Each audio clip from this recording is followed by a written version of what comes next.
Policy Institute and a long-term member of the leadership of the Native American Concerns Committee of the ABA's section on Civil Rights and Social Justice.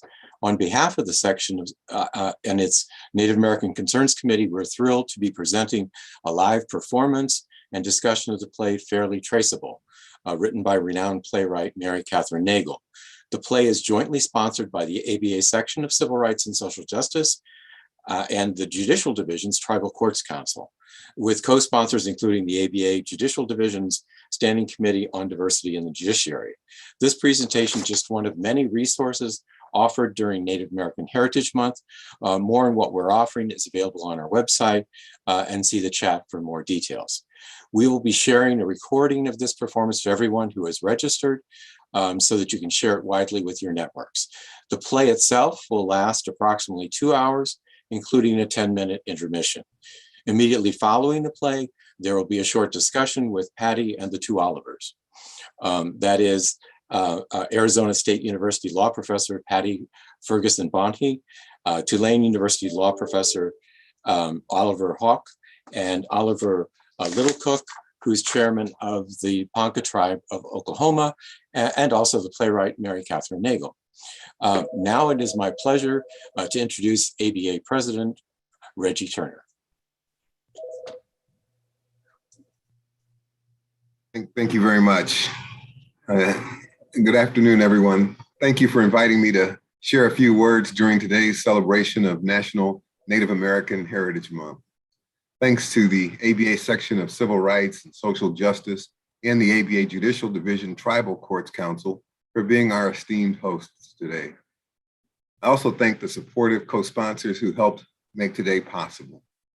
We're so pleased that you have joined us for this special live performance and panel discussion of Fairly Traceable. Set during the aftermath of Hurricane Katrina, the storyline focuses on advocacy for the environment and the people they love, and it's an inspiring account, very fitting for the ABA to screen. I look forward to seeing the talents of the cast as they bring the story to life.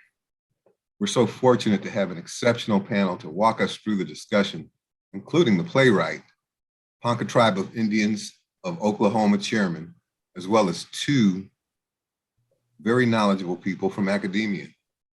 As you watch the scenes of Fairly Traceable unfold, be reminded that we as lawyers, judges, and legal professionals have an honor and a duty to help ensure that all people have the right to equal justice under law.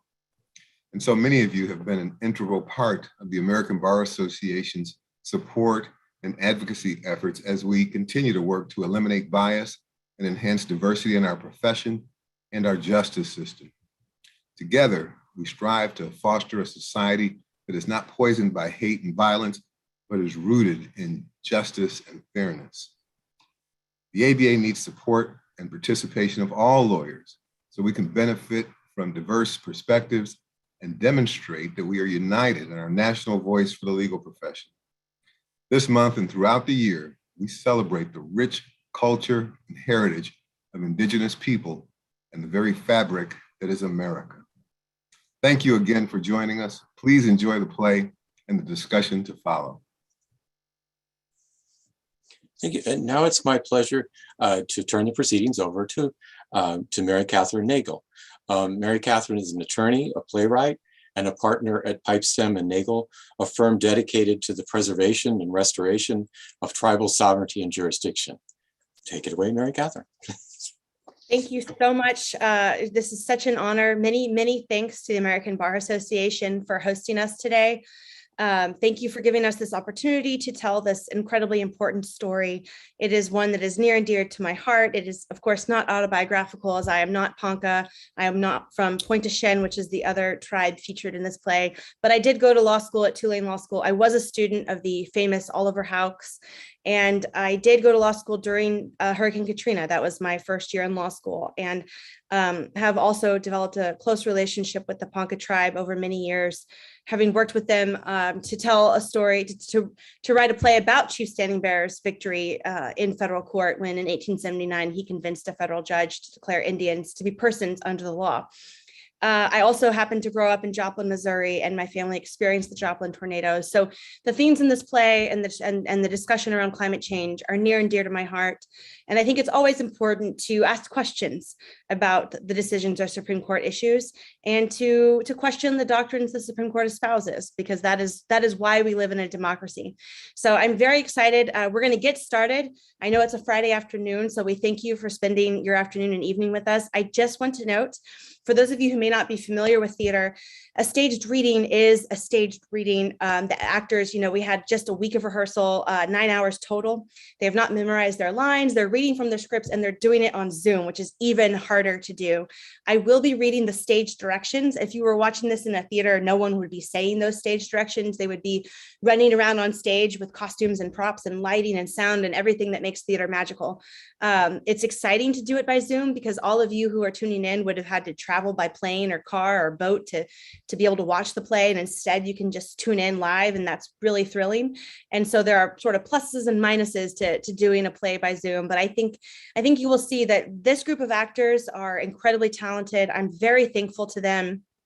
Doing this kind of programming doesn't earn you a lot of bucks, but it certainly helps tell some really powerfully important stories. And they have dedicated their time this week to sharing these stories, to the craft, and to helping me bring this play back to reality. It was produced by Native Voices at the Autry in March of 2017. That was over 4 years ago, and it's just a thrill to be able to share it with folks again. So we will introduce the actors after the play by name, and they will be invited to join us on the talkback panel in case you want to put into the chat how much you love them and how amazing they are, or if you want to ask them questions. So without further ado, we are going to jump into it. I will ask that all my actors turn their videos off, and you will be watching Fairly Traceable by Mary Kathryn Nagle.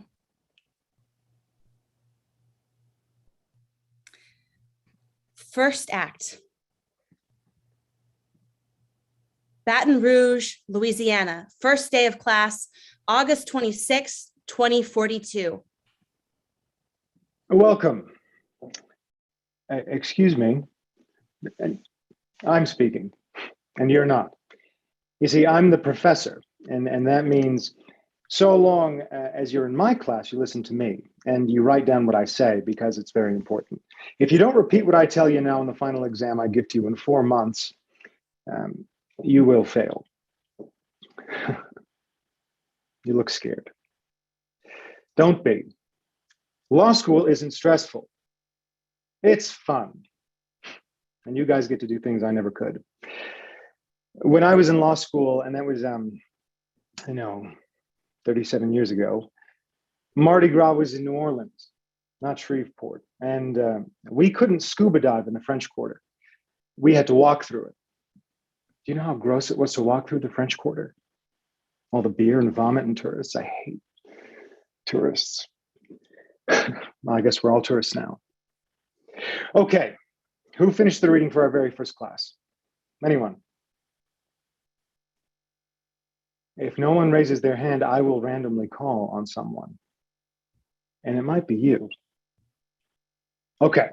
What did the Supreme Court in Lujan say about Article 3 of our Constitution?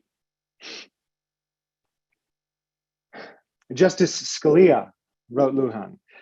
In 1992, were you all born yet? Probably not. Okay. Can someone tell me what you read in a case written 30 years before you were born? Anyone? Look, I know it's tough being in law school now. Some of you probably lost everything you own, your homes, everything you've ever known, maybe even loved ones. But we have to keep going. Sometimes I think talking about it helps. Would anyone like to share their experience?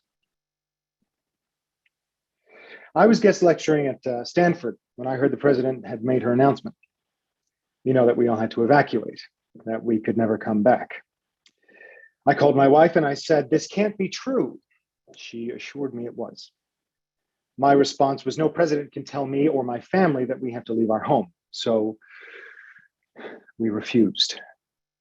For 3 months, I didn't pack a single box. We applied for the extension, and of course we were denied. I'm a professor, so it was hard to explain why the summer wasn't an appropriate time for relocation. And then 1 week before class, Shelby hit. And everything I should have packed is gone. You may not believe this, but 37 years ago, I was just starting law school, like you are now. And Katrina hit just a few days after my first class. I know what you're going through. So many of us, we lost homes, everything we owned. Difference is this time New Orleans is gone. This time we don't get to go home. First day of class, Tulane Law School, August 26th, 2005. Hey. I said hey. Yeah, to you. Hey. Whew, it's really hot out there. Yeah, it's Louisiana in August. So you're interested in environmental law? Not really. You're sitting in Intro to Environmental Law. Oh, First Amendment was full, and I'm fifth on the wait list for sports law. So you like sports? I like watching them. I tried out for the basketball team in high school and didn't make it past the first day. I'm kind of a nerd. I spent high school with my head stuck in a book. Are you finished? I'd like to begin class. Good morning and welcome to Environmental Law, the most important class you will take in law school. I'm sure you all did your reading. So who can tell me what the Supreme Court said in Lujan about Article 3 of our Constitution? In case there's some confusion, that was a question, not a comment. Let me explain how this works. I'm the professor, I know everything. You're the student, you don't, or at least you know very little, which is why you need me. So it may seem counterintuitive that I'm the one asking the questions, but this is the way we train eager young minds like yours. It's called the Socratic method, and it's worked for, no less than thousands of years. So when I ask questions, you answer. Any questions? This is going to be a long semester. Let me try this again. What did Justice Scalia say in Lujan about Article 3 of our Constitution? Ms. Verdun. For the court to have jurisdiction over plaintiff's claim, there must be a causal connection between the injury and the conduct complained of. The injury has to be fairly traceable. Fairly traceable to what? To the challenged action of the defendant and not the result of the independent action of some third party not before the court. In your own words, what does that mean? Plaintiff can't bring the lawsuit. Why not? The court doesn't have jurisdiction. Why? Because plaintiff's claims aren't fairly traceable. Why? Plaintiff's claim is that the federal government's funding of the development projects in Egypt will cause the crocodile to go extinct. And when the crocodile goes extinct, plaintiff will be injured. But the plaintiff can't prove that the government's funding of the development project is the only thing causing the crocodile to go extinct. I mean, like, let's say I'm late to class one day. I hit snooze one too many times. Okay, too many times. And then on my way to class, I'm stopped by a pretty lady and she wants to say hello and we chat for like 5 minutes, but I'm 6 minutes late to class. I can't say that my injury, being late to class, is fairly traceable to the pretty lady. There are other things, my own behavior for one, that made me late. Are you finished? Am I right? You're correct. In the future, please be sure to raise your hand. And there are no laptops in my classroom. But how am I supposed to take notes? I was just pen and paper. It's worked for only the last few hundred years. You talk too fast. I can't keep up. When I was in law school, we didn't have laptops. We didn't have internet. We had our books, our minds, and the professor. And we learned more. because we didn't spend class time online buying shoes, planning weddings, or what does it you kids spend all your time doing today? Face map? When I was in school, I didn't study environmental law. I couldn't. It didn't exist. I was in school before Earth Day. You know Earth Day? Okay, April 22nd, 1970, when 500,000 people marched on our nation's capital demanding justice for the environment, and our government responded and created what we now know to be environmental law. By the end of 1976, Congress had passed the National Environmental Protection Act, the Clean Air Act, the Endangered Species Act, the Clean Water Act, the Noise Control Act, the Marine Protection Research and Sanctuaries Act, the Toxic Substances Control Act, and the Surface Mining Control and Reclamation Act. Environmental law wasn't born until 1970, and it died in 92 when Scalia wrote his decision in Lujan. Trust me, no one wants to die when they're 22. Any of you in here 22? You're the Native American. I'm sorry. The dean told me I had a Native American in my class. Really, really wonderful to have you. I've taught this course for 30 years and I've never had a Native American in my class. I'm Chitimacha.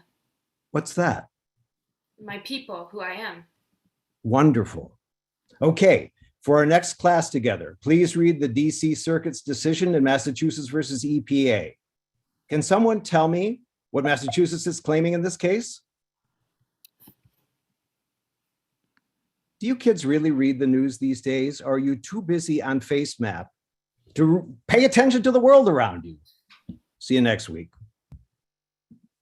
2042. Some say environmental law died 50 years ago, when Scalia articulated his fairly traceable standard in Lujan. But I don't accept that. The fact that you're sitting here before me today means I haven't spent my entire career eulogizing at a funeral. August 27th, 2005, a bar in the French Quarter. I saw you standing here by yourself, so I thought My friend was here. She just had to go home. Oh, okay. She had to take care of her cat. Sure. He has arthritis. He can't climb stairs, and she has to place him in the litter box. So do you have cats? No. I never had cats growing up. I mean, I did for a while, but they all died. One got hit by a car, bit by a snake. You know, it was like every day a cat died. So finally my mom told me, that's it, no more cats. And I cried a lot. So then she was like, okay, fine, you have one last chance. And the next day she brought home a kitten and I named her Last Chance. And 2 days later, I let Last Chance out to explore the backyard and an alligator ate her. Can I get you a drink? Yes. Anything in particular? Tequila on the rocks. Okay. Randy returns to hand her drink. Thank you. This is my first time in the French Quarter. Mine too. Huh. But you're from Louisiana.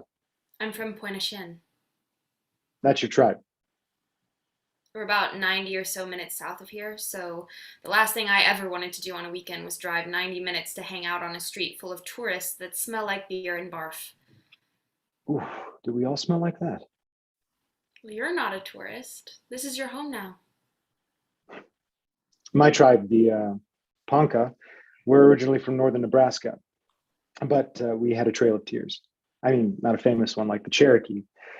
No one cares about our Trail of Tears, but we had one. And today we're located in northern Oklahoma, but I grew up in Joplin mostly. You didn't check the box. That's why the professor thought I was his only Native American in his class. You didn't check the box. Well, I don't need a form to validate my identity. I'm not ashamed to tell the world who I am. I'm not hiding anything. I powwow, I go to ceremony, I dance. You just won't check the box. I wanted to get into law school because I'm qualified, not because I'm Native. You think I'm here because I'm Native? That's not what I said. What's your LSAT? What was yours? 178. Holy shit. What was yours? It doesn't matter. I mean, we were both admitted.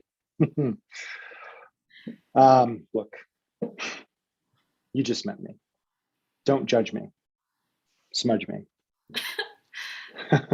It's nice to know I'm the smartest Indian at Tulane. Randy turns to his students. Will this semester be easy? Huh. I'm not going to lie to you and say it will.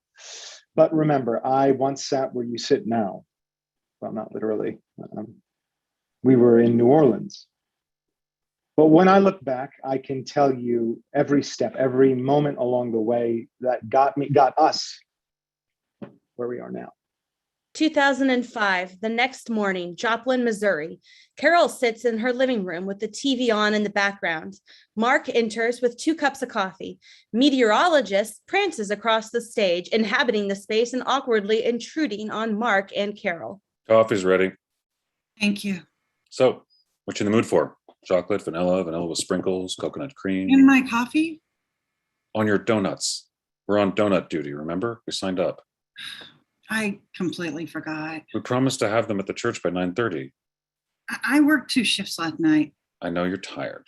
I'm exhausted. You missed last week. I'm watching the weather. I can tell you the forecast for Joplin. Hot, miserable, sweaty. Shh, quiet. Katrina, only a category 3 yesterday morning, is now packing winds up to 160 miles per hour. The hurricane? Shh. The storm will make landfall as a category 4 or 5 hurricane Monday morning, most likely colliding straight into New Orleans. Randy. We are monitoring Katrina very closely. Carol calls Randy. Answer your phone. This is serious, Randy's phone rings. Randy. like super serious. Erin stumbles out of bed and into Randy's living room wearing one of Randy's t-shirts. Yeah. Turn on your TV. You might want to evacuate. Tell him he has to leave. I'm like super hungry. Randy. Mom? Oh, If you don't want to die. that's your mom? It's okay. We're It's not okay. Storm surge. Are you going to evacuate? Want me to leave? no. No. Wind. You need to leave now, son. No, I hear you. Randy turns on his TV. Holy shit. Wind.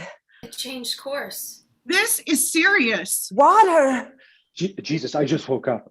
Category 5, folks. You have to get out of there. Okay. Come home. I said okay. Call me from the road. Total devastation. Love you. I love you too, Mom. Our forecasts are always accurate, except when they aren't.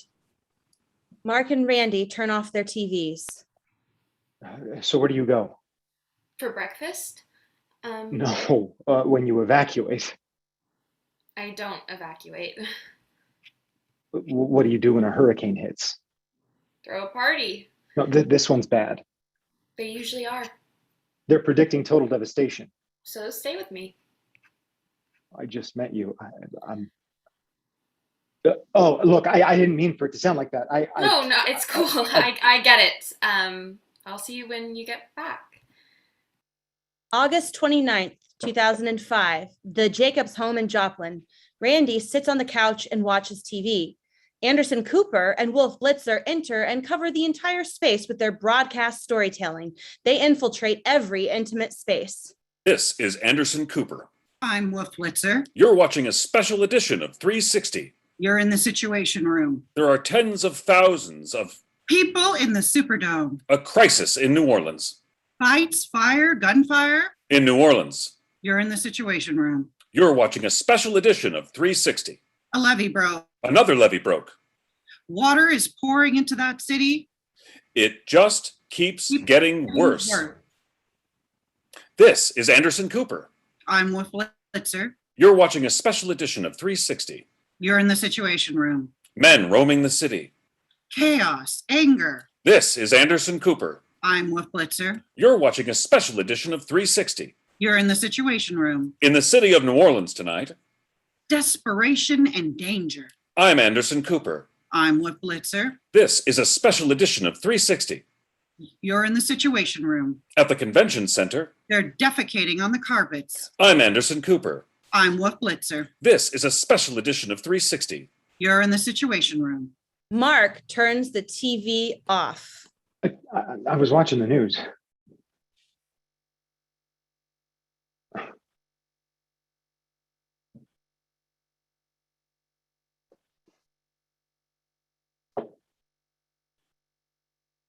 Dad, I was watching the news. You want news? Read a paper. Well, no one reads the paper anymore, Dad. Every day I wake up and mourn the loss of our literate democracy. Well, I need to know what's happening in New Orleans. I could sum it up for you pretty easily. Anderson Cooper says it's the end of the world.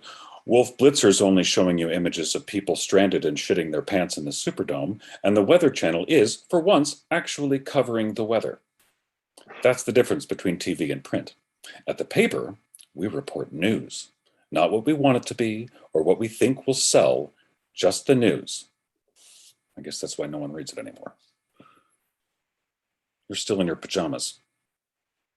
Yeah, Did you sit on this couch all day? I guess so. You need to get out. And do what?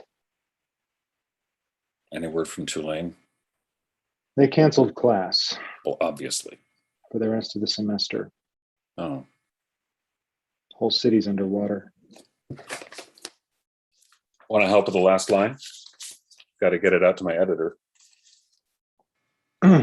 What's the story Katrina. in the Joplin Globe? As hundreds of thousands flee New Orleans by car, air, and boat, authorities expect more than 100 Katrina refugees will seek temporary shelter here in Joplin, Missouri. Randy Jacobs, a 23-year-old native of This is Joplin, bullshit. states, Mark exits. Randy sits. He stands. He returns to pacing.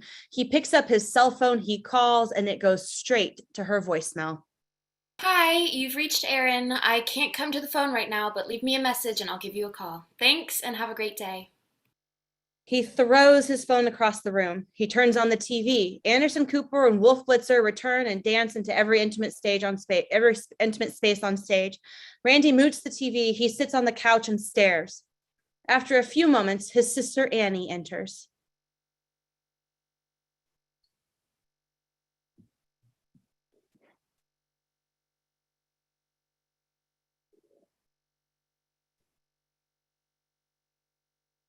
It's really late. I can't sleep.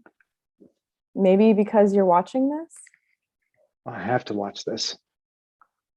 I'll watch for you. You don't know what she looks like. So tell me. She's got brown hair, brown shoulder length hair, dark eyes. She's, darker than us. Yeah, most Indians are.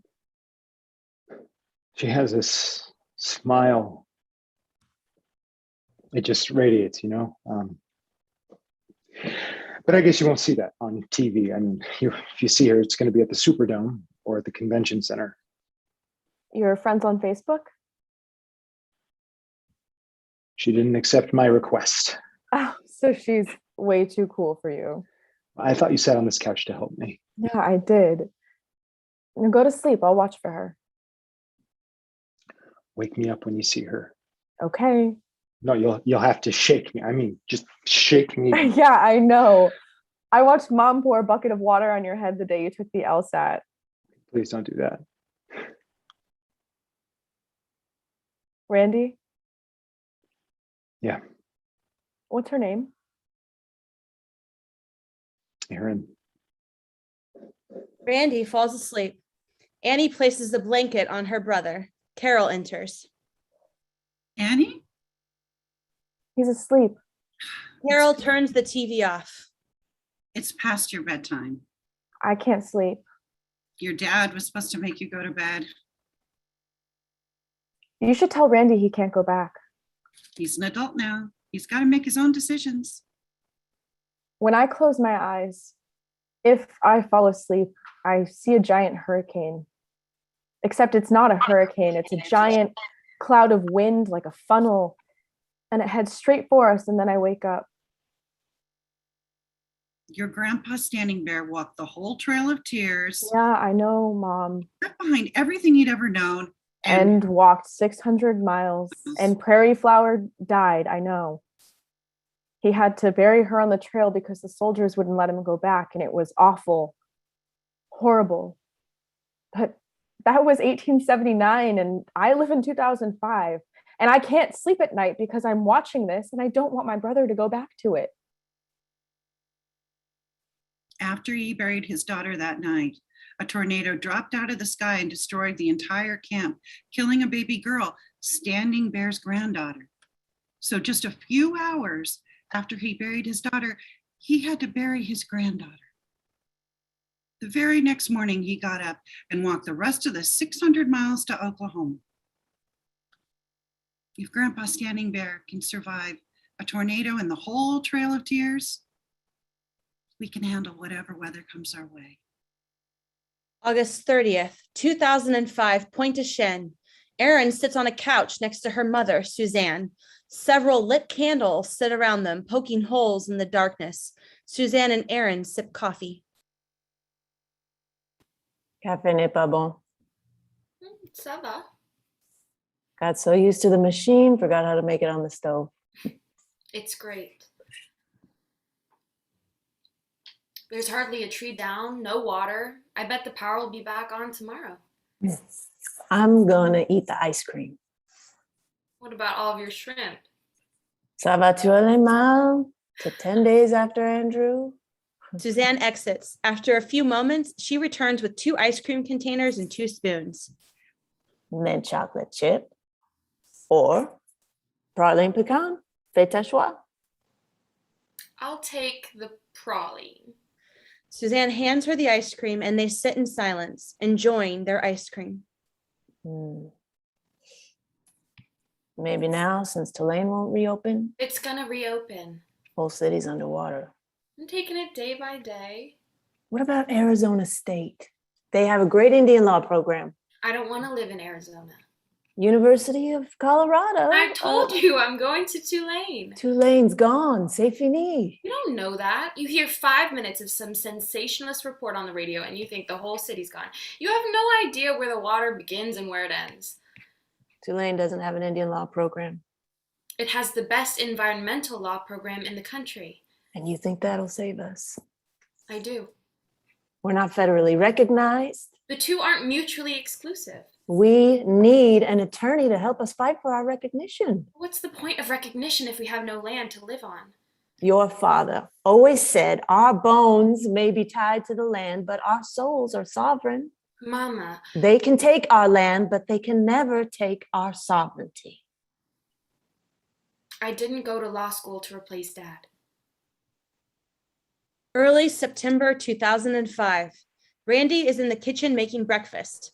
Randy gestures to the table where a place for Carol has been set. Good morning. Randy made breakfast. Why? Because he loves me. I've surpassed the amount of time I can sit on the couch. He made gluten-free, sugar-free, dairy-free pancakes. Feeding right into your latest obsession. Did you make enough for you to have some? Oh no. You must be hungry. I grabbed an Egg McMuffin on my way back from the store. Randy. Well, I can't eat all that organic stuff. It upsets my stomach. That's my boy. So, how were your classes? You mean before the hurricane? No, after. Yes, before. What classes did you take before you had to leave?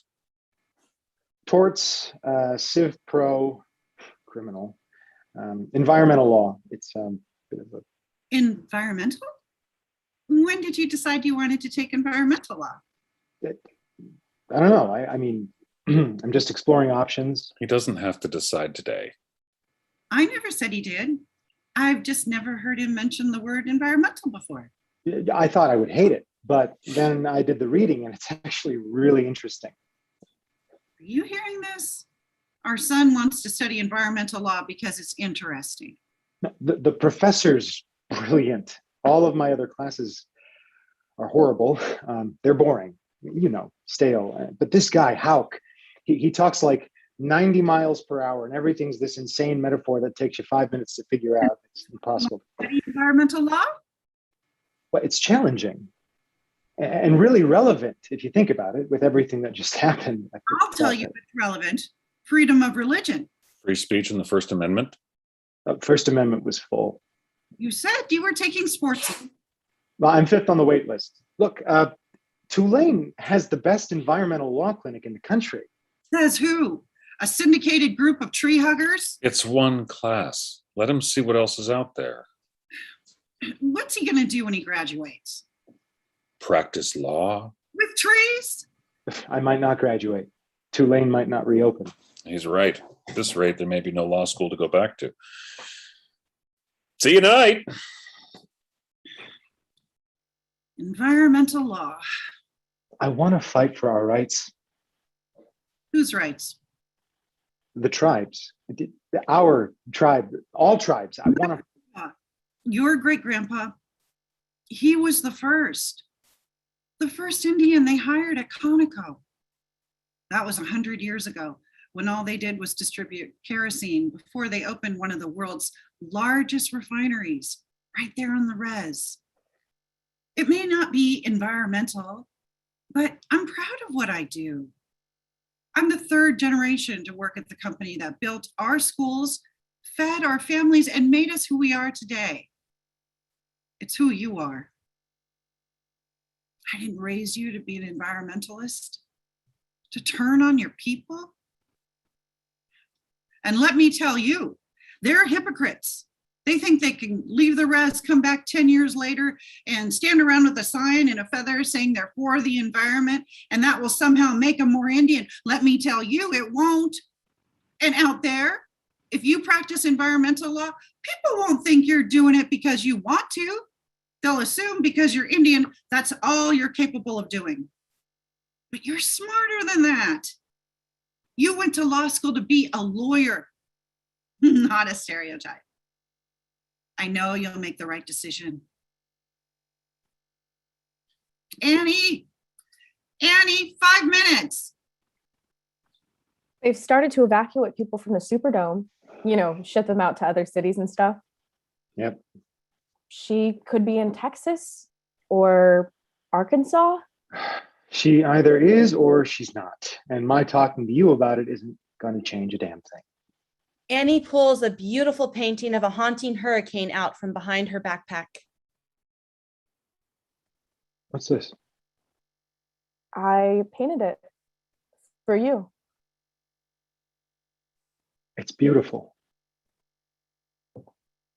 I didn't know you liked to paint.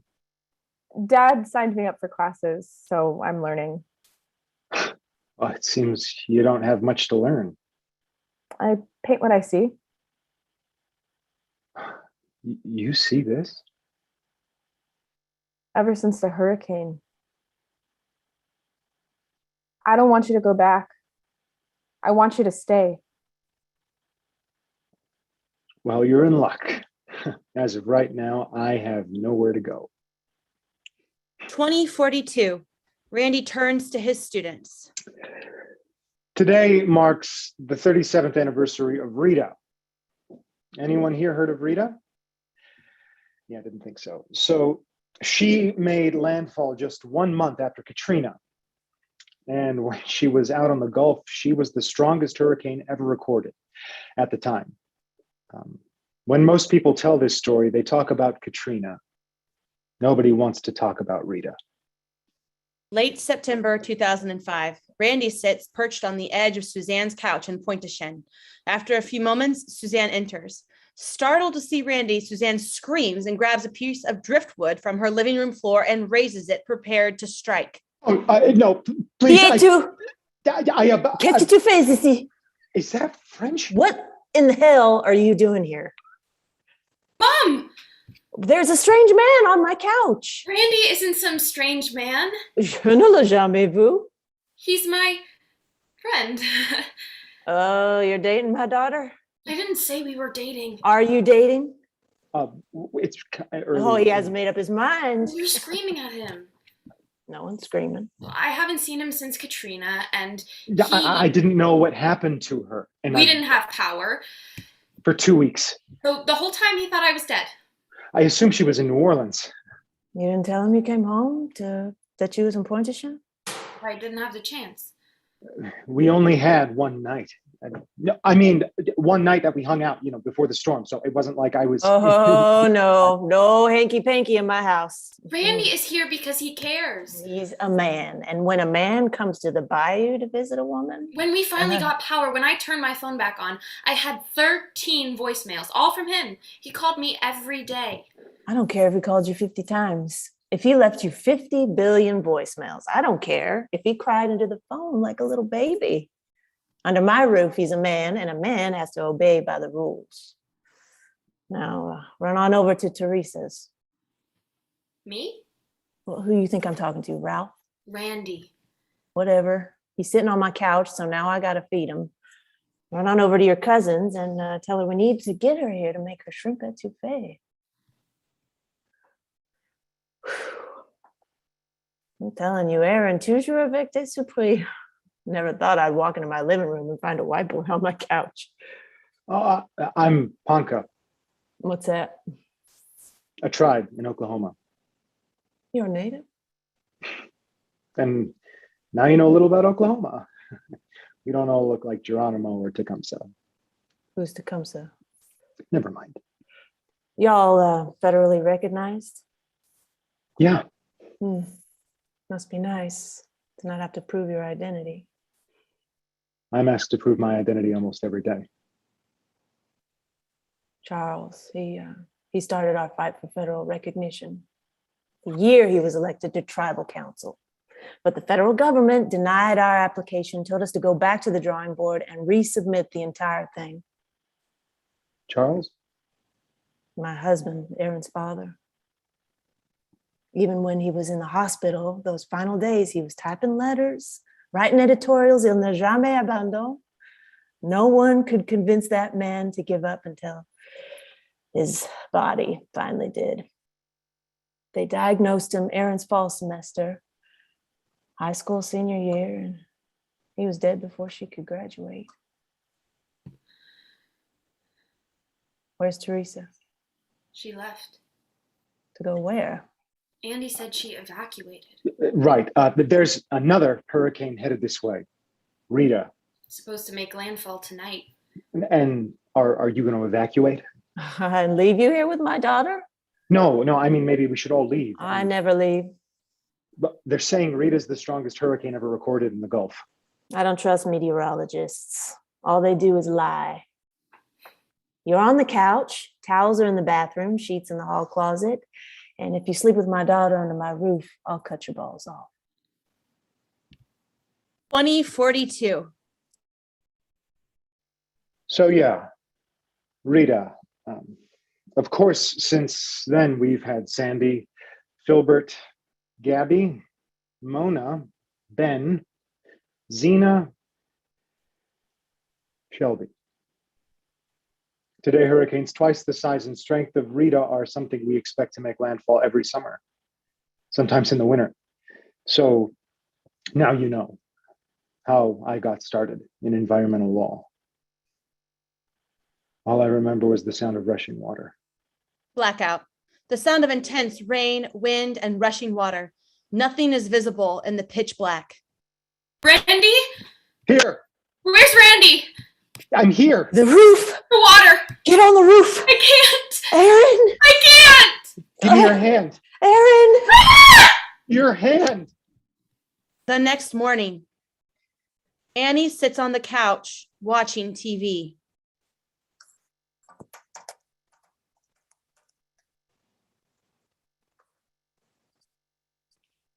These fall temperatures are just about to creep back up into the Northeast. Before you walk out of the door in Philadelphia, Boston, or Hartford, make sure you grab that coat. No coverage of Rita? It's a great day to carve those pumpkins. It's like Rita didn't just hit the Gulf Coast. I love carving pumpkins, big pumpkins, small pumpkins, plump pumpkins. Mark turns the TV off. I hate pumpkins. I was watching that. Your English teacher called.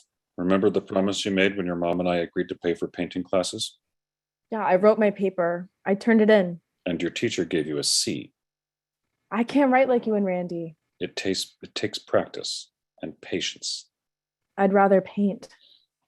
You have to write about something you care about, something that truly interests you. Is that why you write about recipes?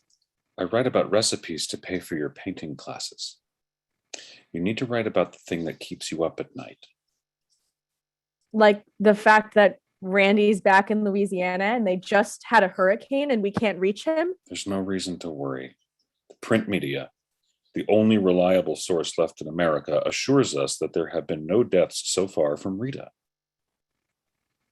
Do you think climate change is real? 2 hurricanes in one season and everyone thinks it's the end of the world. It's what keeps me up at night. You've been watching too much CNN. So you don't think the earth is warming? I think America's lost it. We've lost God. We've lost the meaning of life. And when you have no meaning in your life, you search for meaning. And when you search for meaning, you find it everywhere. Most people, even atheists, want religion of some kind in their life. And so, hello, global warming as a substitute. Apparently unrecognized and not even organized religion. They believe that mankind has the power to warm the earth by 3 degrees. 3 degrees? What is that? Some new holy trinity? We can't destroy God's creation. Only God can do that. So no, I don't believe in global warming. I believe in God. That same day, Randy stands in what's left of Suzanne's house in Pointe-au-Chien. Everything in her house is gone, destroyed, except for the carcass of the water-stained couch.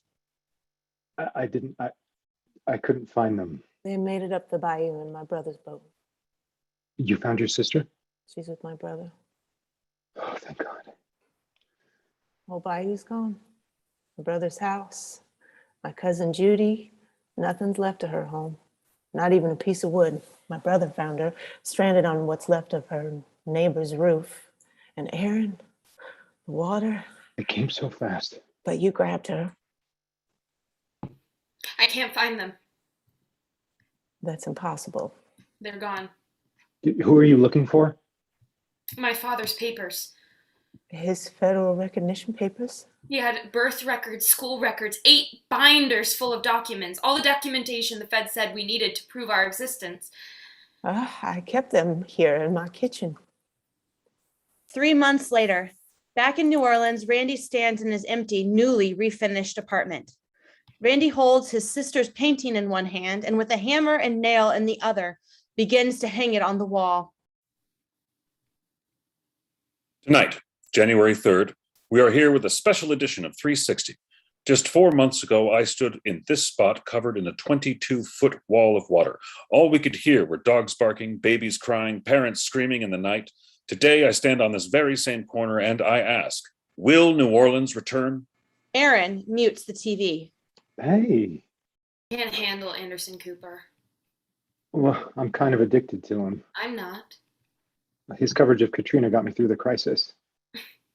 He didn't even cover mine. Look, I know a lot of lives were lost in New Orleans, and I'm really sorry for that. But Rita, the strongest hurricane ever recorded in the history of mankind, just hit my bayou, destroyed Pointe-au-Chien, and no one, not even Anderson Cooper, is talking about it. Let's talk about it. I don't want to talk about it. But you just said that you won't. I want them to talk about it. I want people to care that my people, my tribe, were about to be eradicated, destroyed, removed.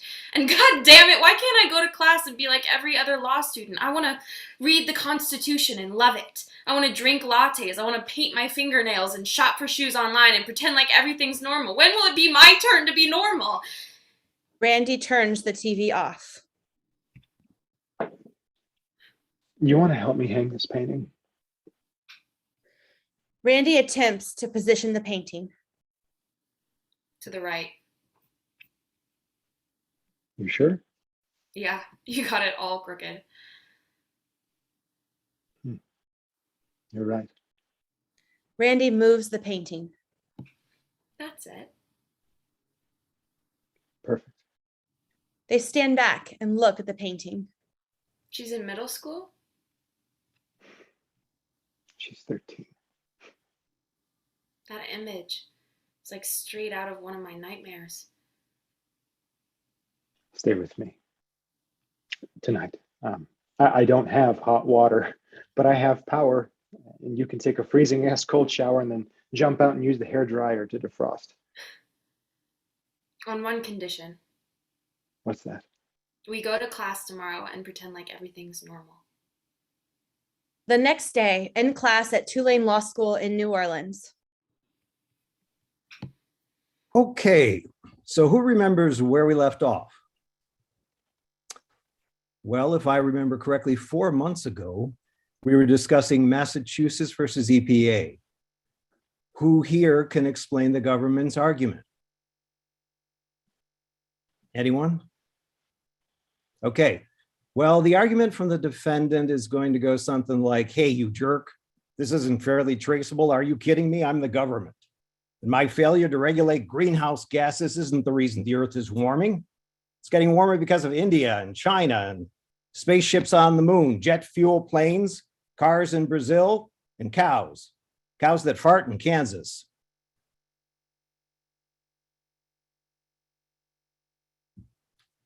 Look, I know it's tough being back right now. In fact, it's depressing. I know most of you still don't have power. You probably don't have running water. And some of you may have lost everything, maybe even loved ones. But we have to keep going. Sometimes I think talking about it helps. Would anyone like to share their experience? Mr. Jacobs? Okay, never mind. I didn't evacuate. I stayed like we always do. And so Monday morning, I was at my table eating my cornflakes. And I turn on the radio, and the only station we get is this call in where they begin, "Oh, Jerry, I've always loved your show." And then they say something about water coming up to the front steps. I go stand outside. A couple comes down the street with plastic bags full of clothes in both hands, picking their way over the branches. I say, just making conversation, "Where's the water?" And he says, "It's about 4 blocks up." And then she says, "And there's a body floating in it, shot through the head." And then he says, "And they ain't coming to pick him up." I had 2 canoes in my garage. I put Lisa and our dog in one and myself and some belongings in the other. And then we left. A few weeks later, Erin enters and sits with Randy in the living room of his apartment. Their books and empty coffee cups are sprawled out in front of them. Okay, so promissory estoppel. It's when you're stopped Okay. because you've promised something. Is it a contract? Quasi-contract. Correct. Okay, unjust enrichment. Wait, What? don't I need to mention a case, a citation or something? I mean, I don't think so. It's not promissory estoppel because I say it is. I have to cite a court case saying it is. I don't think Poneroff expects us to memorize case names. Houck does. Well, Houck's different. Yeah, Okay. he is. Unjust enrichment. It's where someone is enriched unjustly. What does that mean? It means they were enriched and it was unjust. Randy, Am I right? you're just repeating my words. But they're the right words. Do you know what they mean? Name me a case. You told me not to. Well, now I think you need to. Oh, kind of bossy. Well, I think we need to focus. And whose fault is that? It's fairly traceable to me, that's for sure. You're ridiculous. Do you want to have kids? What? Children. Do you want to have them? I don't know. When we graduate from here, we're going to be adults. Shit, we already are. I just want to pass this exam. We've been dating a long time now. And And you want me to get pregnant? no, not like now, but you know, uh, if you never want to, maybe you could just tell me now and then I would know. I wouldn't have to be like, huh, I wonder if Erin wants to have kids. I don't think I can. Oh, I'm totally open to working with a surrogate. What? No. No, I'm serious. I really want to be a father. I refuse to bring a child into a world I know is going to be destroyed. That's pretty dark. I'm a lawyer working on climate change. Well, that doesn't mean you have to believe the world is going to end. Scientists say it's irreversible. So, unjust enrichment. 2042. Randy resumes his position at the head of his classroom. So, if you read the syllabus, yes, it's in your program, you'll see that we're discussing Massachusetts v. EPA. Now, this may be hard to believe sitting here today, but in 2003, when the state filed its lawsuit, the Massachusetts Attorney General thought the state could save entire sections of its coastline, including Martha's Vineyard. Martha's Vineyard. You know what that is, or was, yes? Okay, well, it was an island off the coast of Massachusetts, or what used to be the coast. Never mind. To you, the Supreme Court's decision in Mass v. EPA is just a blip along the long line, the trajectory that puts us where we are today. But for those of us who actually lived through it, this case was like, how do I explain it? In 2006, we thought it was a miracle. Professor Houck enters the classroom. Oh my God. The majority attempted to address the issue in footnote 14. I just got a text. Miss Verdan, you know there are no phones allowed in my classroom. Massachusetts won. What? The Supreme Court issued its decision. Read it to me. I can't. All I got was a text. I don't have the decision. Does anyone have a laptop? Someone has a laptop. I mean, yes, I banned them, but do you all really listen to me? Mine's in my bag. Pull it out. Randy pulls out his laptop. Google Mass v. EPA. Issued 21 minutes ago. Hot off the press. Can you click on it? No, I did. It's loading. Read it. A well-documented rise in global temperatures has coincided with a significant increase in the concentration of carbon dioxide in the atmosphere. Did the Supreme Court just say rise in global temperatures and carbon dioxide in the same sentence?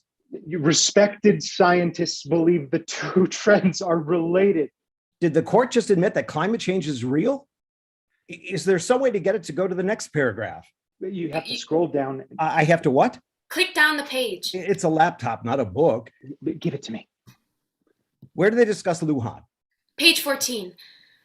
EPA's steadfast refusal to regulate greenhouse gas emissions presents a risk of harm to Massachusetts that is both actual and imminent. Imminent. The court used imminent.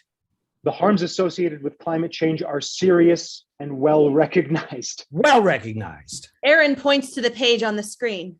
Rising seas have already begun to swallow Massachusetts' coastal land. But what's the outcome? Must EPA regulate? It's a long opinion. No need for commentary. Just read the opinion. The risk of catastrophic harm, though remote, is nevertheless real. My word. We therefore hold that petitioners have standing to challenge EPA's denial of their rulemaking petition. Wow. Their claims are fairly traceable. How does it feel to witness the rebirth of environmental law? Erin kisses Randy. He turns to his students in 2042. It felt pretty good.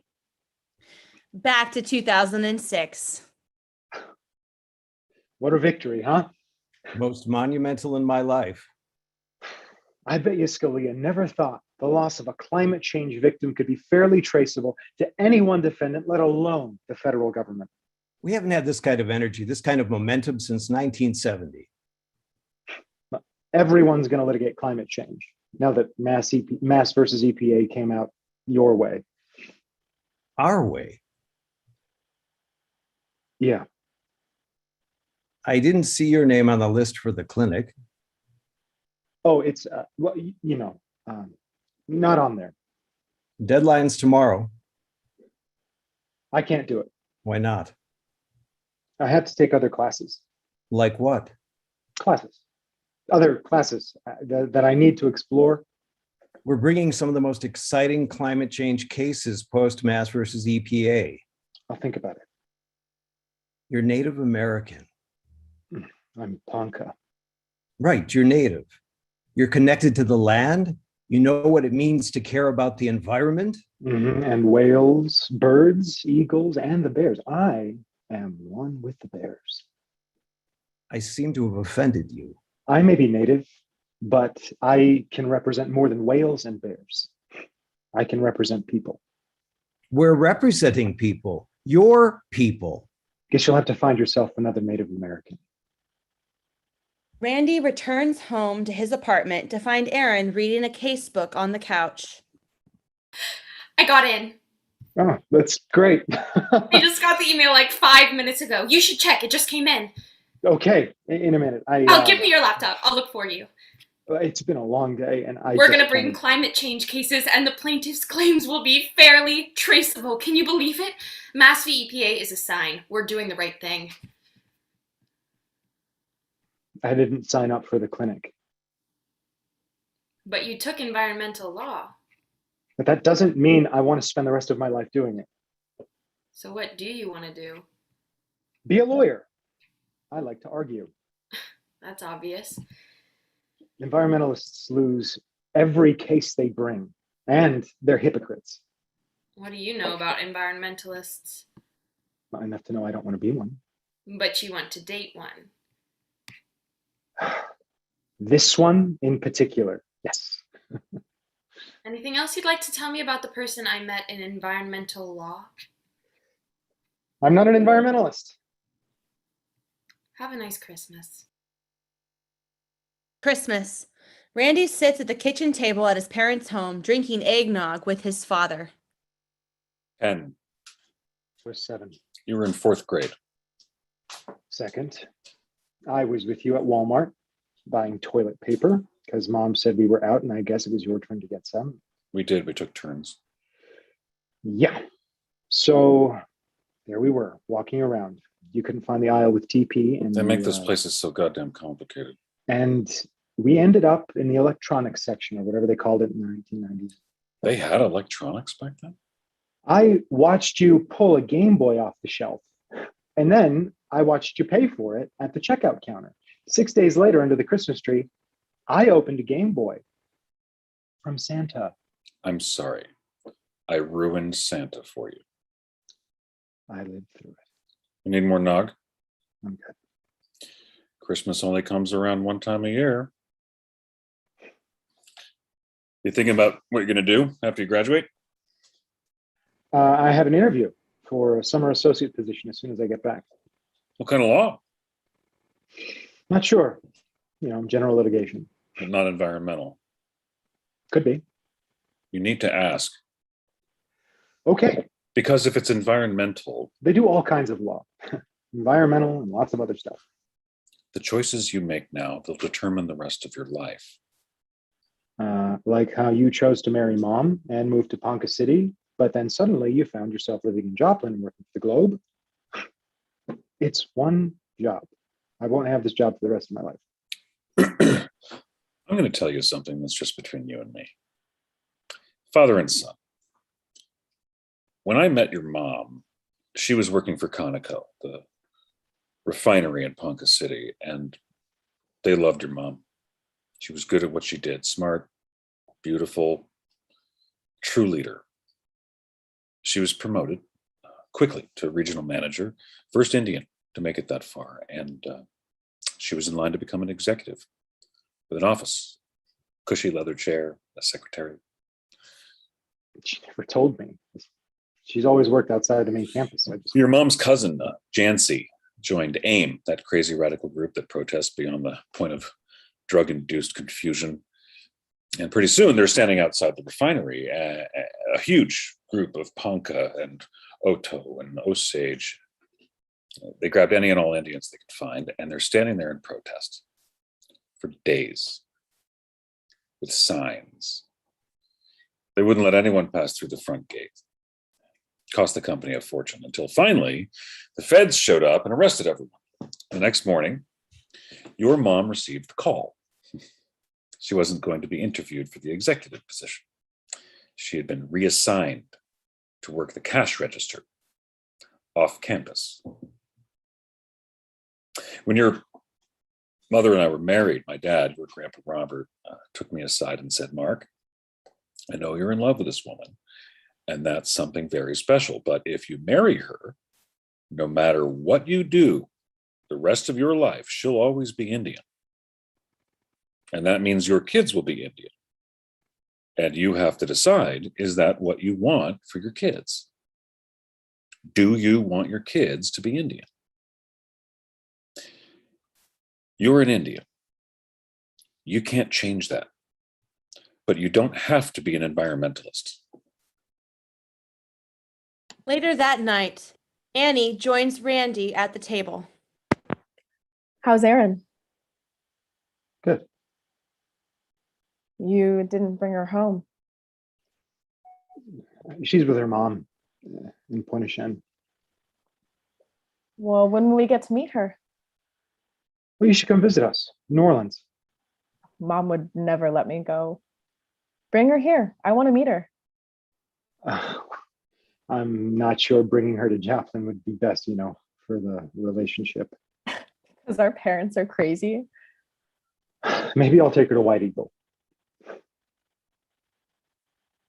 I've always been jealous of you. Of me? Yeah, you grew up in White Eagle. For like the first half of my life. Then we moved to Joplin. Yeah, but you lived there. I never got to live there. But you go back all the time. Yeah, when I do, everyone stares at me like I'm an outsider. All of our relatives, they watched you grow up. And they were there for everything, your birth, your first dance. You went to funerals and ceremony. You lived there with them. And sure, I can bead. I can dance. But when I show up, when I enter that arena, I know what everyone thinks. Look at her. There's that girl again. What's her name? Who knows?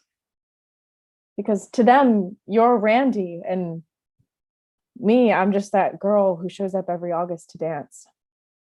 Same time, Suzanne stands in her barren living room.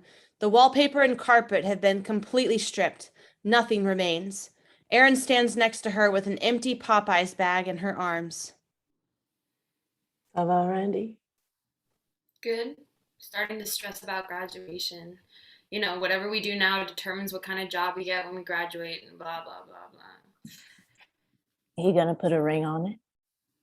Mom, You've been dating 2 years. I didn't come out here to talk about Randy. Men don't think about these things unless you make them.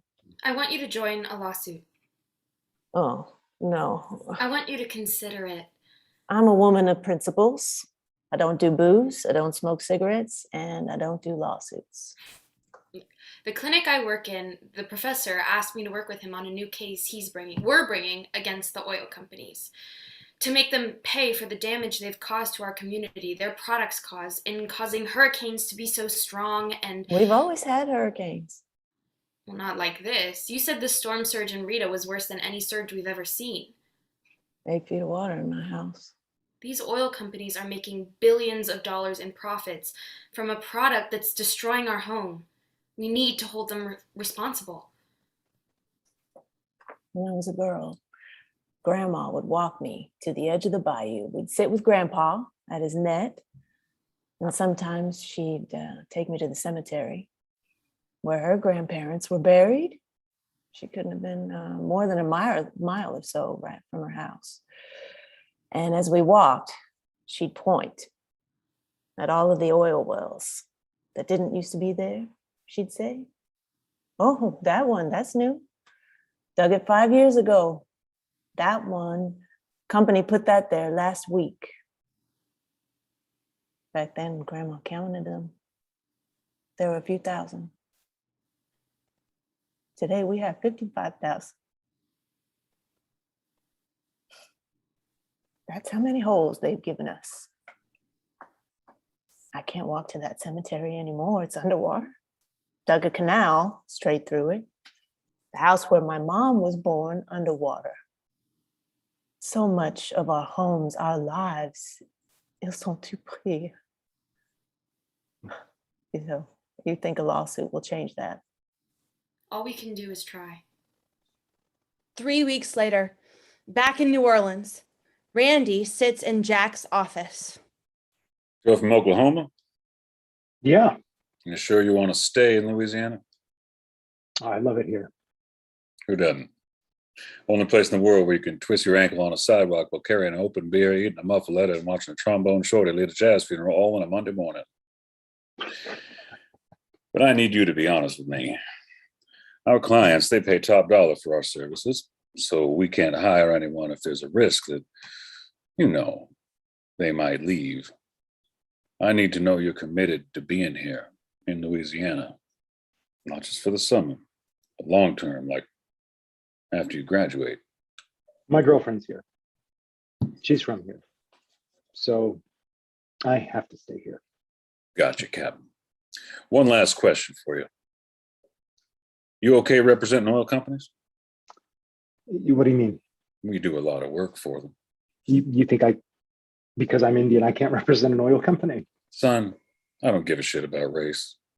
You're Indian, a governor's Indian. I think that's great. The governor's Indian? Bobby Jindal? Oh, no, no, I'm not that kind of Indian. What? I'm Native American. And I'm lost. Why are you telling me this? Never mind. Number 3 in your class, law review. Got a very impressive resume. I'd love to hire you. And if you're looking to stay in NOLA, it's a great fit. I was here 6 years and I made partner. Best firm in town. Okay. Yeah? Yeah. Yeah. Yeah. Good to have you on the team, Jacobs. Couple things you should know. This is New Orleans. On Fridays, our suits are white. Our glasses are full of bourbon. And if you look for me in this office afternoon, you won't find me. I'll be at Galatoire's and I hope you will join me. Later that night, Randy is cooking dinner in his apartment. My mom said yes To what? to the lawsuit that we're bringing in the clinic. A new lawsuit that Houck asked me specifically to work on. Oh, I hope he takes you off one of your cases. You're slammed. Well, I'm busy. No, you need time to study. You haven't even graduated. Thanks, Mom. What's the case? Climate change. It's a class action. For people who lost their homes in Katrina and Rita. Who are the defendants? Oil companies. So, like Exxon, Yeah, BP, all of them. all of them? Every single oil company. I know what you're thinking, but this is post-Mass VEPA. Our claims are fairly traceable. No, they might not be. Well, the Supreme Court found Massachusetts' claims were fairly traceable. Because Massachusetts is a state. And we're a people. We're a tribe, even though we're not federally recognized. The state's claims were fairly traceable because the injury was caused by the government's failure to regulate a pollutant, CO2. But here, are you really going to be able to show that BP or Shell caused your mom to lose her home? The injury isn't directly traceable to any one oil company. I thought we were on the same side. Yeah, we are. I'm just telling you what the court will say. You're supposed to be my boyfriend, not the court. And that's why they say two lawyers should never date. No. I challenge you because I admire you. Because you're the smartest person I know. And Bullshit. except for Houck, and Houck is pretty damn smart. Your grades are way better. And your LSAT was sort of better. So By 10 points. 9. That's not my point. Grades, LSAT, blah, blah, blah. I admire your brilliance as a lawyer. Sure, I can grasp the concepts, but you know how to use them. You know how to advocate, and you do it with this passion, this, I don't know, something I haven't found. Well, you're looking for it. I guess I'm jealous. If anyone's going to convince the court to overturn Scalia's fairly traceable doctrine, that person is you. 2042, Randy talks to his students. So next week, if you're still here, and I hope you are, we'll be discussing Verdun v. Murphy Oil, the famous case following Katrina and Rita, where homeowners on the Gulf Coast sued the oil companies, all of them, claiming they lost their homes in the hurricanes because of the CO2 oil companies produce and sell. Next week, I want you all to be able to tell me, did the court find their claims to be fairly traceable? Easter 2007, Annie and Erin stand in the kitchen together painting Easter eggs. Is that an eagle? Yeah. It's beautiful. Well, here, use the red on the black. And if you take the paintbrush, Oh no, you lost me at paintbrush. You don't need to be an artist to paint an Easter egg. Have you always painted? I made my first painting during Katrina when you were missing. Oh, my phone didn't work. So Randy didn't know where you were, and to him, you were missing. He couldn't sleep. And then I couldn't sleep. And then when I did, I started having these dreams, nightmares, really. I've been having dreams too. They started off as hurricanes, but now they're floods. In my dream, I see the water rising. I try to climb to the top of the nearest tree, but the limbs break off and the current carries them away. And just when I think the current has me, when I've completely lost control, I wake up. You should paint them. My dreams? They can't haunt you if you paint them. Same time, Randy and Mark sit in the living room drinking whiskey. First one in the birdhouse. Too obvious. The flower bed is obvious. The flower bed is tradition. This is coming from the man who does such a great job hiding eggs that no one, not even him, can find them. I forgot where I put it. Until 2 weeks later, when the stench of rotting egg was so strong that it made your mom vomit. Hey, so I got a job. I knew you would. #1 firm in the South. Nothing but the best. And they represent oil companies. Good. Nice to know you listen to some of the things I say. If I work hard enough, they'll hire me, like after I graduate. You really want to stay down there? You sure you don't want to come home? Oh, Erin's there. Pointe-au-Chien's her home. She'll die before she leaves Louisiana. Later that night, Carol, Mark, Randy, Annie, and Erin sit around the dining room table enjoying a dinner that Carol has prepared. It sure is nice to finally meet you. I feel the same way. Randy talks about you all the time. Mom? You can't have a single conversation without him saying, Erin this, Erin that, Erin. You're all he talks about. Randy tells me you write for the Joplin paper. The Joplin Globe, yes. What do you write about? Nothing you'd be interested in. Mark writes human interest stories. Nothing humanly interesting happens in Joplin, so there really isn't anything to write about. That's not true. Yes, it is. Some people commit low-level crimes like grain theft, so I write about that. Grain theft?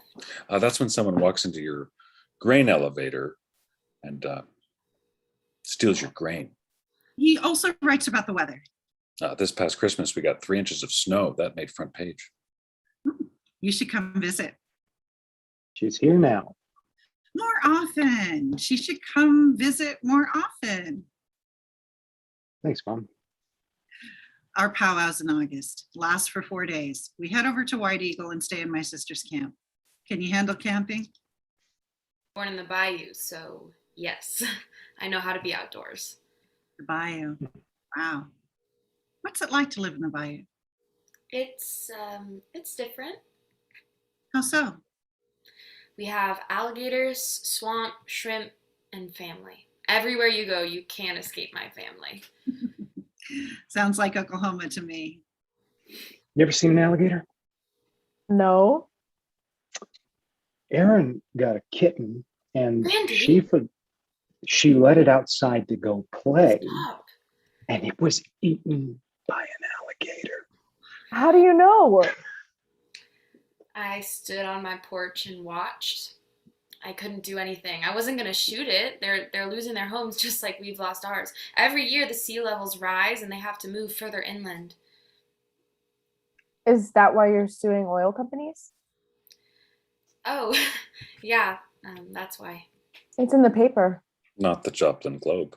Oh, they did an article in the Picayune. You're suing oil companies? Just a few. Like all of them. It's a climate change lawsuit. Because you don't like the weather. It's not about the weather. It's just too dang hot. Well, we're losing our homes. And you put tax on for that. I do. What about Conoco? Of course. Do you drive a car? I do. Do you use air conditioning? I do. Then you should sue yourself. The lawsuit Erin's bringing is a bit more nuanced than that. Seriously, what's up with all these kids thinking they should be allowed to sue the man but never question their individual choices? These companies make billions of dollars in profits from greenhouse gases. My wife works at Conoco. I didn't know that. You should sue her. Because she works the cash register?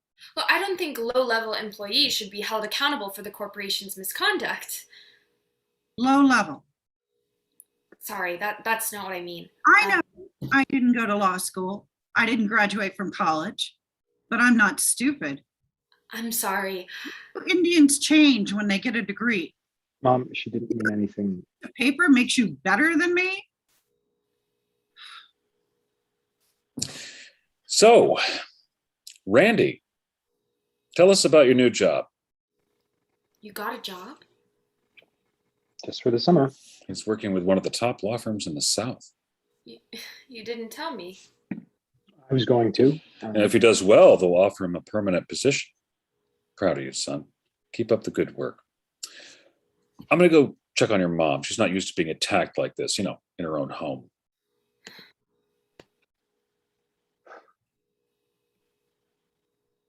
Don't worry about my mom. She overreacts. I'll smooth things over. Why didn't you tell me? I didn't have time. I told you as soon as I could. I came home and told you the day we filed the lawsuit with Houck. Yes, I know. Houck. You're doing a lawsuit with Houck. Did you mention you're doing a lawsuit with Houck? You could too if you joined the clinic. I told you. I don't want to do the clinic. Because your mom works at Conoco. Because I don't want to do it. Period. She owes me an apology. She doesn't owe you anything. She just screamed at me. Because you insulted her. I wasn't attacking her. I was attacking the oil companies, and she apparently can't tell the difference. Oh, leave my mom out of this. You didn't think maybe before I came to your house with you, you might tell me that your mom works for one of the companies I'm suing with Houck? Sometimes I can't tell who you like more, me or Houck. Oh, you're jealous. I'm not jealous. You're upset that he asked me to join the lawsuit and he didn't ask you. He asked me before he asked you. So you said... I said no. And that's why he asked you. Turns out you're not so special after all. We were completely destroyed. I lost everything. I know, I was there. You were there. You saw what happened, and you won't help my family bring a lawsuit? Climate change litigation isn't interesting to me. You mean it's not personal? What's personal is personal. And what we do in law school isn't personal. It's law school. So I'm not personal. Does law school train you to be an asshole? Back in New Orleans. Congrats on graduating and taking the bar. I just hope I passed. Me too. All right, kid. We have to file our motion to dismiss by September 1st, so I need a draft on my desk by August 15th. I can do that. You familiar with Lujan, the fairly traceable standard? Yes. Great. We just need to distinguish our case from Massachusetts. How do you propose we do that? I'll keep it simple. Massachusetts was a state. Plaintiffs, on the other hand, are a tribe. An Indian tribe. The Native Americans called Shen something down on the bayou. Don't worry, they're not a real tribe, not even federally recognized. End of Act 1. We will now take a 10-minute intermission, and Act 2 will resume at 5:36 p.m. Eastern Time or 2:36 p.m. Pacific Coast Time. Thank you so much, and see you all in 10 minutes.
position.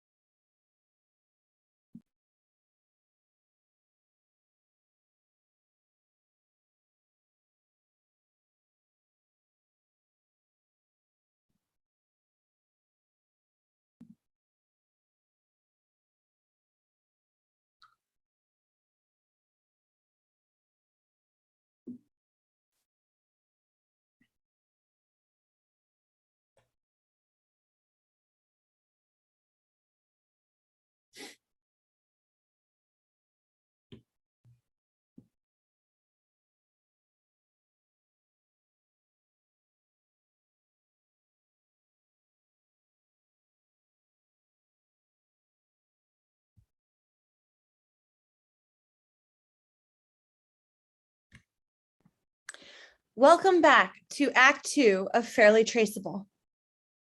Annie 6, painting in the Jacobs Joplin home. 2042, Randy addresses his classroom. You came back. After the first week of class, I always think, will any of them come back? But here you are. And now your enrollment is locked for the rest of the semester. You're stuck with me. Ha ha!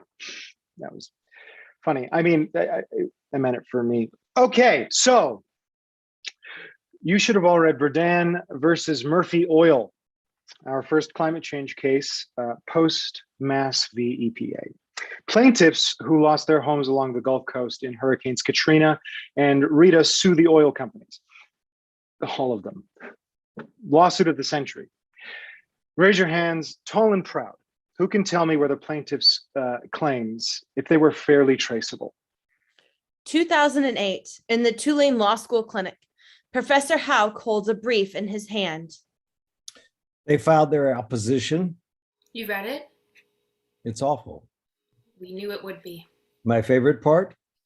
Applied here, the theory invoked in this case would mean that every contributor to atmospheric greenhouse gas concentrations, i.e., every human and commercial actor on the planet, by plaintiff's own account, would be deemed to have caused the harm.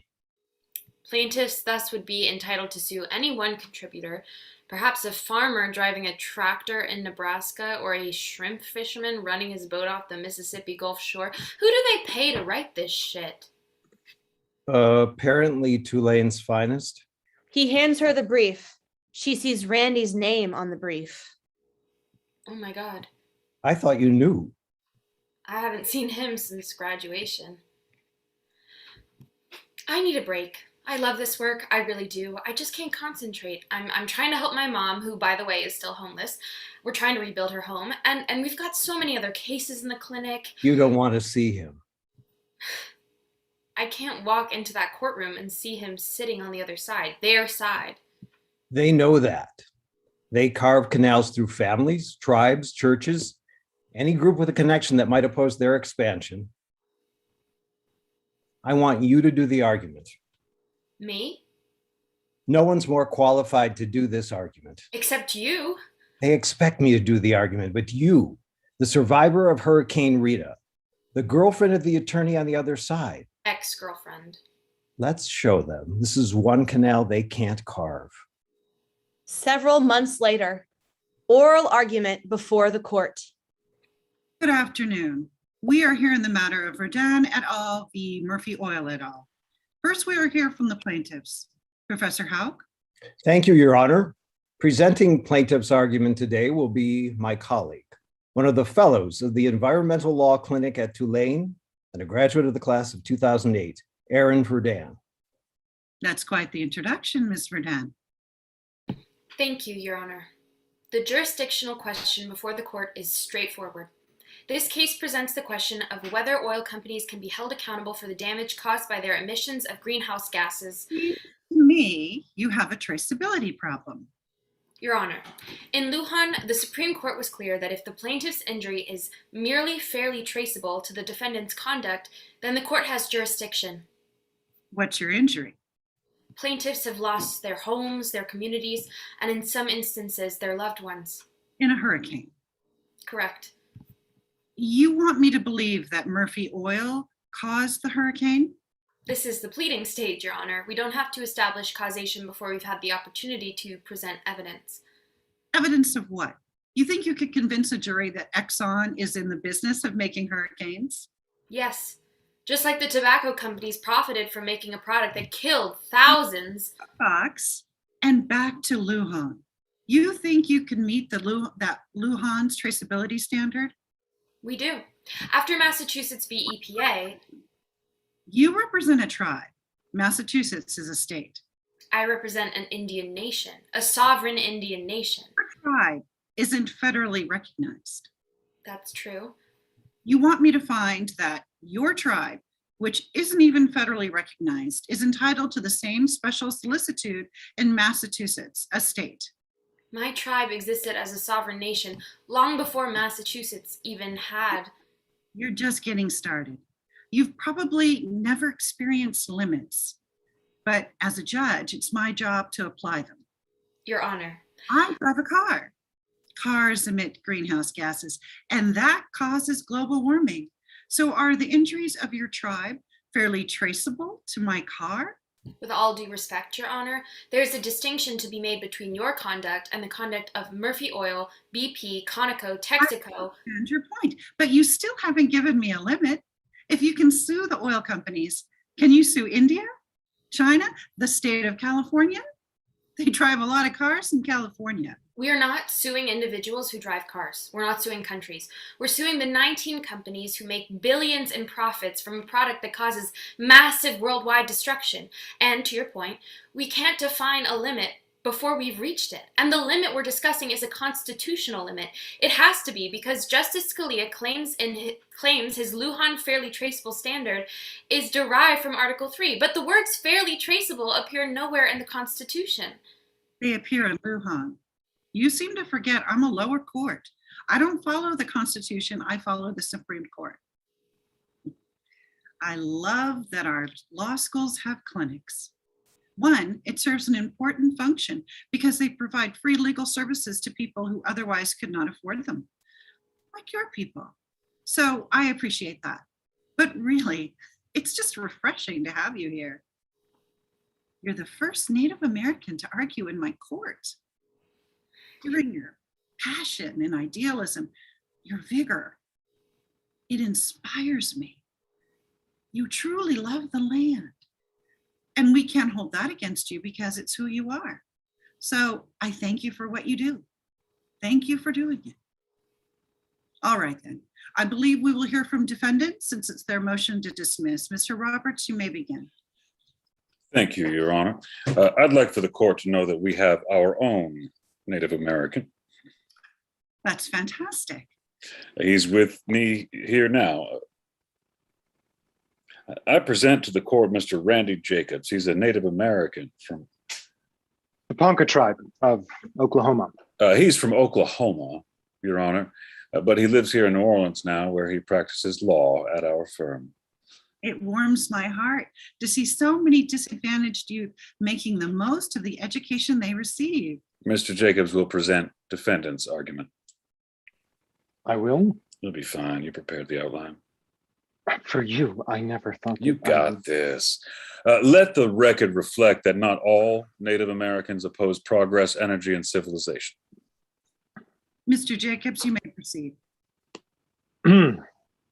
Thank you, Your Honor.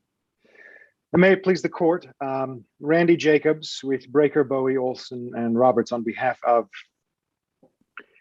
the defendants in this case. The question presented in this case is very simple. Are plaintiffs' claims fairly traceable? Plaintiffs would like for the law to hold a small handful of entities accountable for a worldwide crisis where everyone is responsible. Lujan says no. The Constitution did not create federal courts to hear every complaint a citizen has. To be heard in federal court, your claim must be fairly traceable. And when your injury is caused by billions worldwide, you cannot hold one or even 19 companies accountable for your personal loss. To be clear, the Supreme Court's decision in Massachusetts is no help to plaintiffs. In Massachusetts, the Supreme Court relaxed the fairly traceable standard. That is, although the loss of Massachusetts coastline could be traced to numerous actors, not just the EPA and its failure to regulate, the court allowed the state's claims against the EPA to proceed. Why? Because Massachusetts, as a sovereign, wanted to protect its sovereign territory and therefore was entitled to special solicitude in the court's fairly traceable analysis. Pointe-au-Chien is not a sovereign. It has no territory because it's not even federally recognized. Pointe-au-Chien's claims, therefore, are not fairly traceable. I'm very sorry they lost their homes, I truly am. But suing the world's largest oil companies won't bring them back. Defendant's motion to dismiss is under consideration and a decision will be issued at a later date. Court is adjourned.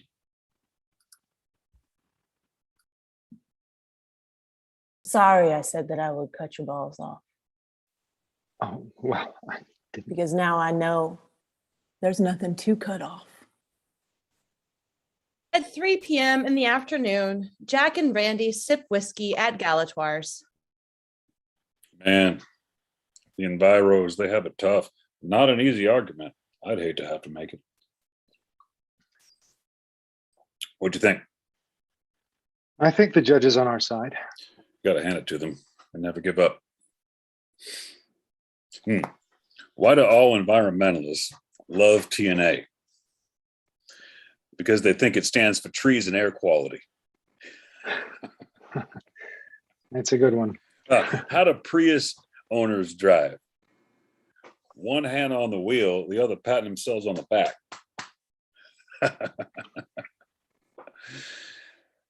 Ooh, looks like opposing counsel has the same idea. Ms. Verdun? Oh, no. Ms. Verdun, you did a great job today. Let me buy you a drink. Okay. What'd you drink? Tequila on the Tequila rock. on the rocks. Hey, Glad to see you guys still talk. What happens in the courtroom stays in the courtroom, right? It's nothing personal. It's the law. Be right back with that drink. Jack moves to order Erin's drink. You look like shit. been having trouble sleeping at night. I've heard arguing a multi-million-dollar lawsuit against a tribe can do that. I was home for Easter, and Annie, she says hi. At least you have a home to go to. Look, Erin, I'm sorry. You're sorry? I never wanted it to end up like this. You wanted to do the argument. I was just as shocked as you were when he called me up there. But you told him you're Ponca? When I interviewed with him long time ago, I told him I was Native. Really? What part of you is Native? Sure. Attack my identity. Low-hanging fruit. You had a trail of tears. The government came and took your lands and put your family on a trail, and everyone calls that genocide, because it was. But my tribe, we don't have a trail. We live where we've always lived, on the bayou, only now the bayou's disappearing. And we know why. We know the oil companies carved up our homes beyond recognition, but we can't do anything about it. Why? The court decided the loss of my bayou is not fairly traceable to the oil companies who have taken it, and you argued it. You stood in a courtroom and argued that this doctrine, this awful doctrine, prevents my tribe from protecting the lands we've lived on since time immemorial. You argued in favor of my trail of tears. So exactly what part of you is Native? The part that represents oil companies? The part that attacks my tribe's sovereignty? Or is it when you put on a suit and drink bourbon at Galatoire's? Maybe that's what makes you Native. I know. I was never Indian enough for you. Jack returns and hands Erin her drink. She throws it in Randy's face. Awesome. Thanks for inviting her over. Plaintiff's attorneys, they're way too emotional. Law isn't emotion, it's the law. The biggest mistake you can ever make as a lawyer is to confuse the two. So, you were here for Katrina? Moved here 3 weeks before. You evacuate? Yeah. We lived in Lakeshore. My wife, We were packing the expedition. Kate tried to convince me we needed to take all of our mother's antique china, in case we needed to stop in the middle of I-10 and have a tea party. I thought we'd be gone for like 3 days and we'd be back. When we finally got back in November, it was gone. Whole house, whole neighborhood. There were pieces of our house and what must have been my neighbor's yard. I found our bed in my neighbor's driveway. My kitchen table was in the second story of the house across the street. Her dishes were gone. Everything was gone. I know what it's like to lose your home. It's devastating. But like you said, soon someone ain't gonna bring it back. Late 2009, Suzanne and Erin sit in Professor Houck's office in the clinic. Lujan. Just pretend like Massachusetts v. EPA never happened. All of us are responsible for the emission of CO2. I could have written this piece of shit opinion in my sleep. This took a year. 9 months. So what do we do now? We could appeal. To the Fifth Circuit? There's a chance we could wind up in front of Dennis, maybe Davis, Benavides. Or we could land in front of Smith or Jones or Owen. Anything's possible. We might win. Or we could lose and firmly cement this court's precedent that climate change victims can't sue for anything. This is what makes the law so exciting. Mom, qu'est-ce que tu veux faire? You want to file an appeal or just accept this loss and move on? Or maybe we send it to council, let the council vote on it? I guess we would need their approval again anyway. You have a lot of options here. I kind of hate to give up. You've definitely raised a fighter. What is fairly traceable? Well, it's a doctrine that the Supreme Court articulated to limit the jurisdiction of federal courts under Article 3 of our Constitution to ensure courts only hear those disputes that constitute a case or controversy. Are you a robot? Because I'm not. And so your legal ballistic robot bullshit doesn't mean a thing to me, your client, who's not a robot. The judge dismissed our claims because we can't prove the oil companies are the only ones who produce the greenhouse gases that destroyed our homes. So because all of them are responsible, none of them are. That's fairly traceable. How in the hell does that make sense? Doesn't. But it means the court doesn't have jurisdiction to hear your claim. You wrote all this? Yes. Got a lot of shit here. They're textbooks and articles, my life's work about the law. The law. What has the law ever done for us? Our children, our language, our culture, and now our lands. We've lost everything. And your law let you take it. Environmental law will return it. Environmental law. What the fuck is that? It was created in the 70s in response to a movement to protect the earth. We don't need your environmental law to tell us that our homes are worth saving. We've known that since we came into existence. Under the law, we recognize the earth as our mother because we come from her. She gives us life. And as Native women, we give life. The future generations of our nations come from our bodies. So we, Native women, we're the environment. We're inseparable. Without us, our nation ceased to exist. But your law, this American law that you respect, it was created to destroy us. It's been doing that for hundreds of years. And you think that your law now will suddenly save us?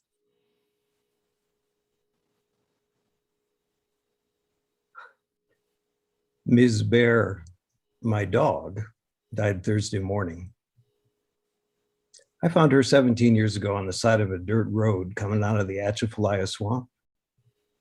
She was the size of a squirrel and all scab and mange. After Bear passed, I stood outside and I saw a white egret stalking the grass. It went very carefully, a slow ballet, cocking the head, leaning the long neck down. I've lived here for 30 years and had never seen a white egret until Bear passed. My mother died a few years ago. We took her ashes to a field she had loved as a girl, and we stood there in a line facing the trees when suddenly a large falcon darted out of the woods, flew the entire tree line, wheeled, and then was gone. I saw my mother leaving. I'm not a spiritualist. I don't worship birds and trees. But there is a connection between the peace Miss Bear and I found, the eagle and the falcon. I don't know exactly what it is, but I see it and I respect it. I know American law is a poor substitute for the laws that have governed here since time immemorial. But in these courts, the American courts, it's all we have. And if I didn't at least try, if I gave up on the law, I think I'd die. My heart would stop. File the appeal. Annie continues her painting, her graduation gown next to her. It's Joplin, Missouri, May 22nd, 2011. Grandpa Standing Bear and Prairie Flower. Randy points to the baby in the painting. Is that? Standing Bear's granddaughter before the tornado. She's beautiful. I'm painting this for Mom. Annie paints the giant black tornado that envelops Standing Bear and his daughter, Prairie Flower. She's gonna love it. And Rhode Island School of Art and Design. I'm proud of you. Mom's not. Oh, she'll get over it. Full ride's a big deal. Remember when you read me Grandpa Standing Bear's transcript from his trial, you know, when the government arrested him? It's good to know you retained at least one thing of value I taught you after all these years. You used to make me play court with you. Yeah. I'm sorry about that. Yeah, you'd make me wear Dad's old black robe, one with all the holes and the smell of burnt coffee. Yeah, and I put on one of his old ties. Even as a kid, I knew I wanted to be a lawyer. Yeah, you always made me be the judge. I never got to be the lawyer. Well, in real life, everyone wants to be the judge. He's the one with the power. No, I always thought you went to law school to pick up where Grandpa Standing Bear left off. All right, we ready to go? Yeah. I think we can take 2 cars. I need to stop by the store after to pick the cake up. So it makes sense for me to drive. No, I have to drive. We're having dinner as a family before you go off with your friends. That doesn't mean I can't drive. I need to drive Why do you need to drive? because That's not a reason. have you ever known me not to drive? We're not taking 3 cars. Okay, y'all do whatever you want. I have to go line up. See you there. Yep. You want to ride with me? Or you could ride with me. Whatever you want. Go walk. A few hours pass. The sky changes. It becomes dark, and then there are hints of green. If the principal didn't go on for 45 minutes, we could have gotten out of there on time. Did you see the sky? Looked a little dark. It looked green. I think it's supposed to storm. I guess we can eat inside. I'll move the table. Once your father gets here, He stopped to get booze. that man has his priorities. Always has. When did you know you were in love? With your father? The first time I saw him. I was rugged. I was working overtime.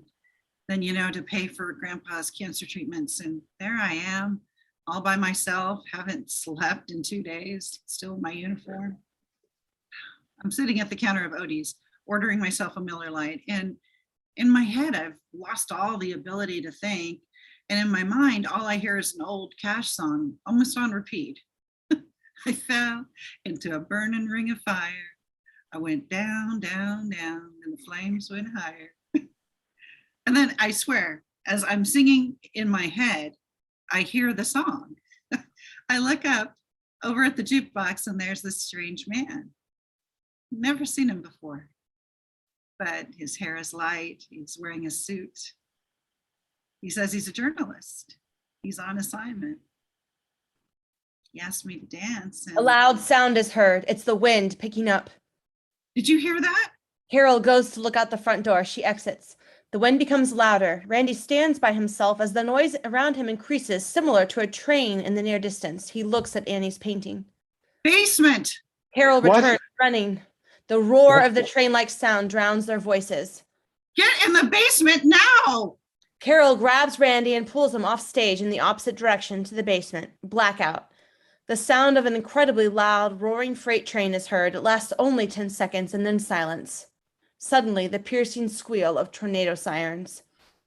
Light slowly begins to fill the stage. The Jacobs home is destroyed. Piles of what used to be the things in their home lay strewn about, mixed in with the random debris left behind by the tornado. Their roof has been blown off and the sun shines in. Where's Annie? The radio. Your father. Mom, Where's your father? we need the radio. They were driving. Your radio. Basement. Randy runs off stage and into the basement. He emerges with a radio. He turns it on. Total devastation, Range Line and 20th, Home Depot gone, Walgreens gone. We're getting reports. Oh my God. They're carrying bodies out of Walmart. Where's Annie? St. John's? Where's your Oh sister? my God. The hospital is gone. Dad, If you're a doctor, Annie. we need you. Dad. We lost everything. Carol turns off the radio. She goes to exit, but there's no longer a front door. Where are you going? To look for Annie. I don't see your car. Carol takes off running. Erin enters her apartment and turns her TV on. Mike Bettis from the Weather Channel appears and Erin watches. Mike Bettis reports the news from 32nd and Maiden Lane, where St. John's once stood. Mike Bettis here with the Weather Channel on the scene. Oh my. Okay. So I'm just going to go safely around this. Okay. We can. Oh my God. I just never. It's awful. Everything okay? Okay. Okay. She all right? Okay. All right. I need to check these vehicles, make sure there's nobody in them. Anybody in there? Can you hear me? Everything is just completely demolished. Oh, excuse me. Suzanne picks up the control and turns the TV off. I was watching that.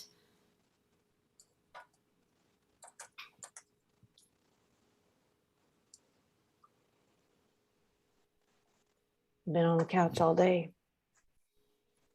The hospital, that's less than a mile from his house. You think you're gonna see him come waltzing across the screen? Well, he went home for his sister's graduation. I'm sure he did. He could be there in the tornado. I hope he's dead. After what he did to you, after what he did to us, still love him. Erin picks up her cell phone. She calls Randy's phone. It goes straight to voicemail. Hey, you've reached the voicemail of Randy Jacobs. You know the drill. Leave a message after the beep. Boop. That's kidding. Okay, for real. The sound of a beep. Erin hangs up. Mark enters Freeman Hospital and encounters utter chaos. The doctor comes running in. Excuse me? Are you a doctor? No, A nurse? no, Any kind of medical professional at all? I can't find my daughter. Age? High school, 18. Hair color? Dark, a sort of darkish brown. What was she wearing? Her graduation dress, blue. It was blue. I don't think she had her gown on. The paramedic enters wheeling a bed with someone on it. Critical condition, 34-year-old male. Code? 5, internal bleeding and a ruptured spleen, looks pretty severe. 20 minutes? Maybe. Put him in 7. I'll scrub in. Okay. Mr. Jacobs, Oh, Rachel, I can't find Annie. I think I saw her. Where? Where? On the second floor. Oh, thank God. Thank you. Sir, Thank you. I really appreciate your help. I know you're swamped. This is all so unbelievable. the second floor is where they're taking the dead. 2042.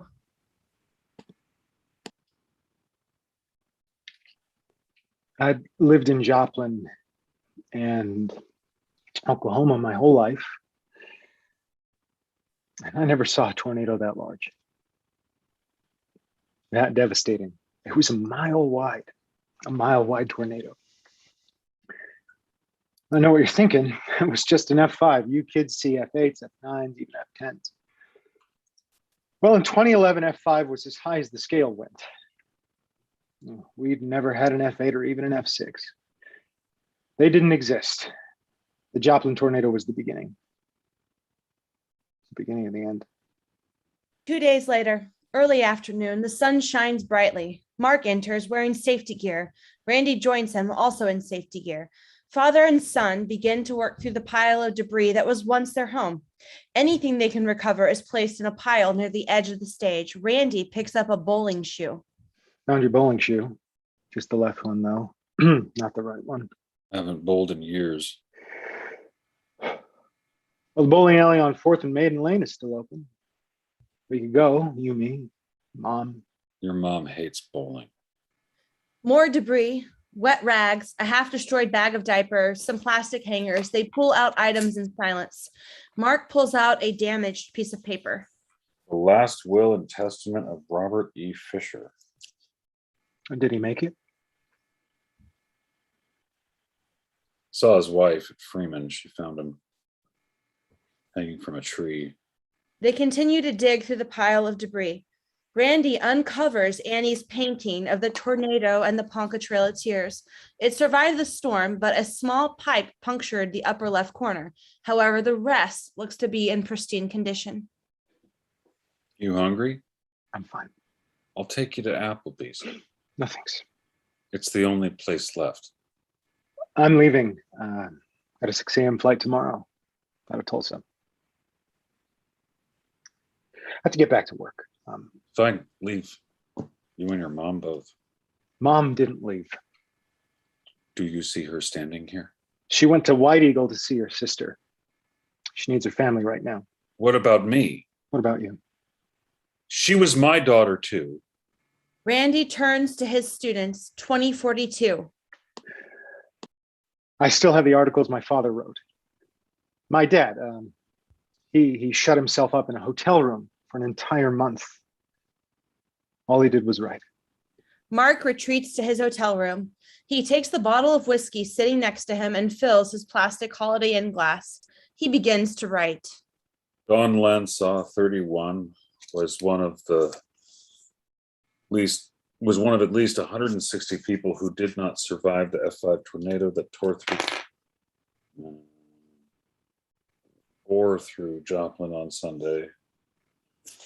They're the most honest accounts I've ever read. His wife, Bethany Lansaw, looked outside to find that the skies had turned gray, stormy, cloudy. As lawyers, we change the facts. Then all of a sudden, the sky just turned this greenish gray color and rain just started pouring down, end quote, she said. We alter them.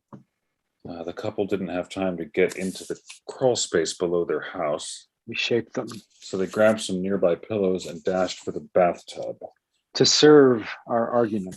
Quote, Don jumped on top of me, literally as the house was being ripped apart, she said. But firsthand accounts. It could have been 30 seconds. It could have been 5 minutes. When you go through something like that, you can't make them up. It seems like it lasts forever. Because they're real. Don Lansaw made the ultimate sacrifice. He gave his life for hers. My dad is a lot like us lawyers. Sometimes the only way we can tell our story is to write someone else's. Later that night, Mark is still writing. Carol enters the hotel room. Ray Donald Tripp Miller III, 49, of Joplin, was a resident of a home for the developmentally disabled on Iowa Avenue, along with two of his friends, Mark Farmer and Rick Fox. All three died when the May 22nd tornado leveled their house, which was close to the destroyed Joplin High School. Carol turns off Mark's music. Can we open a window? The stench in this room is awful. Didn't think you'd come back so soon. I told you I was going for 3 nights. That's it.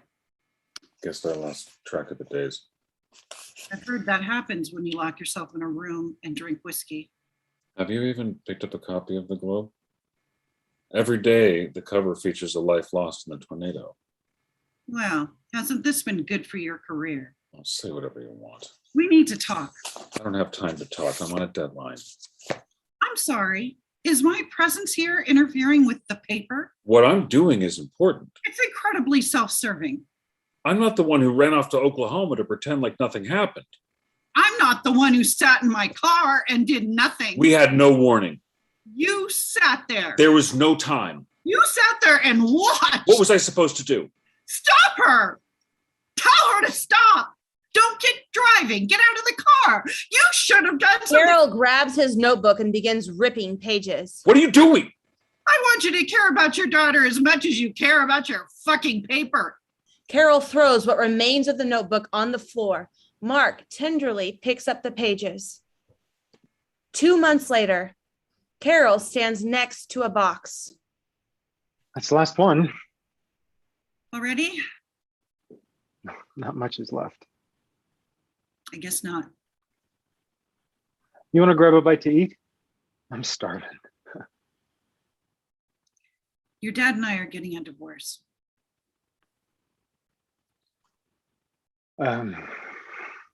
Okay. I'm sure you're upset. No, I think that's awesome. It's just too much. I'm sorry that it has to fall on you, but You blame him. you sat there and watched. So the tornado, that's like his fault. He did nothing. Since we're sharing good news, I should tell you mine. What? I quit my job. No. The firm. I left it. I quit. Walked out.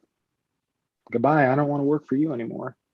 Now is really not a good time to be unemployed. Now is really not a good time to give me a lecture. I'm not going to stand here and watch you throw your whole life away. I won't stand here and let you lecture me on the decisions I'm making because they're mine, not yours. You're divorcing Dad. Do I get a say in that? No, because that's your decision. If you want to ruin your life, your marriage, go right ahead. I won't stop you, but I won't let you tell me what to do. Andy, You think this is easy for me? You think I woke up one morning and decided, man, I don't want to work anymore. I can't. I've tried, but I'm stuck on my couch. For the last 2 months, I haven't moved. All I do is watch the Weather Channel because what if there's a tornado warning, huh?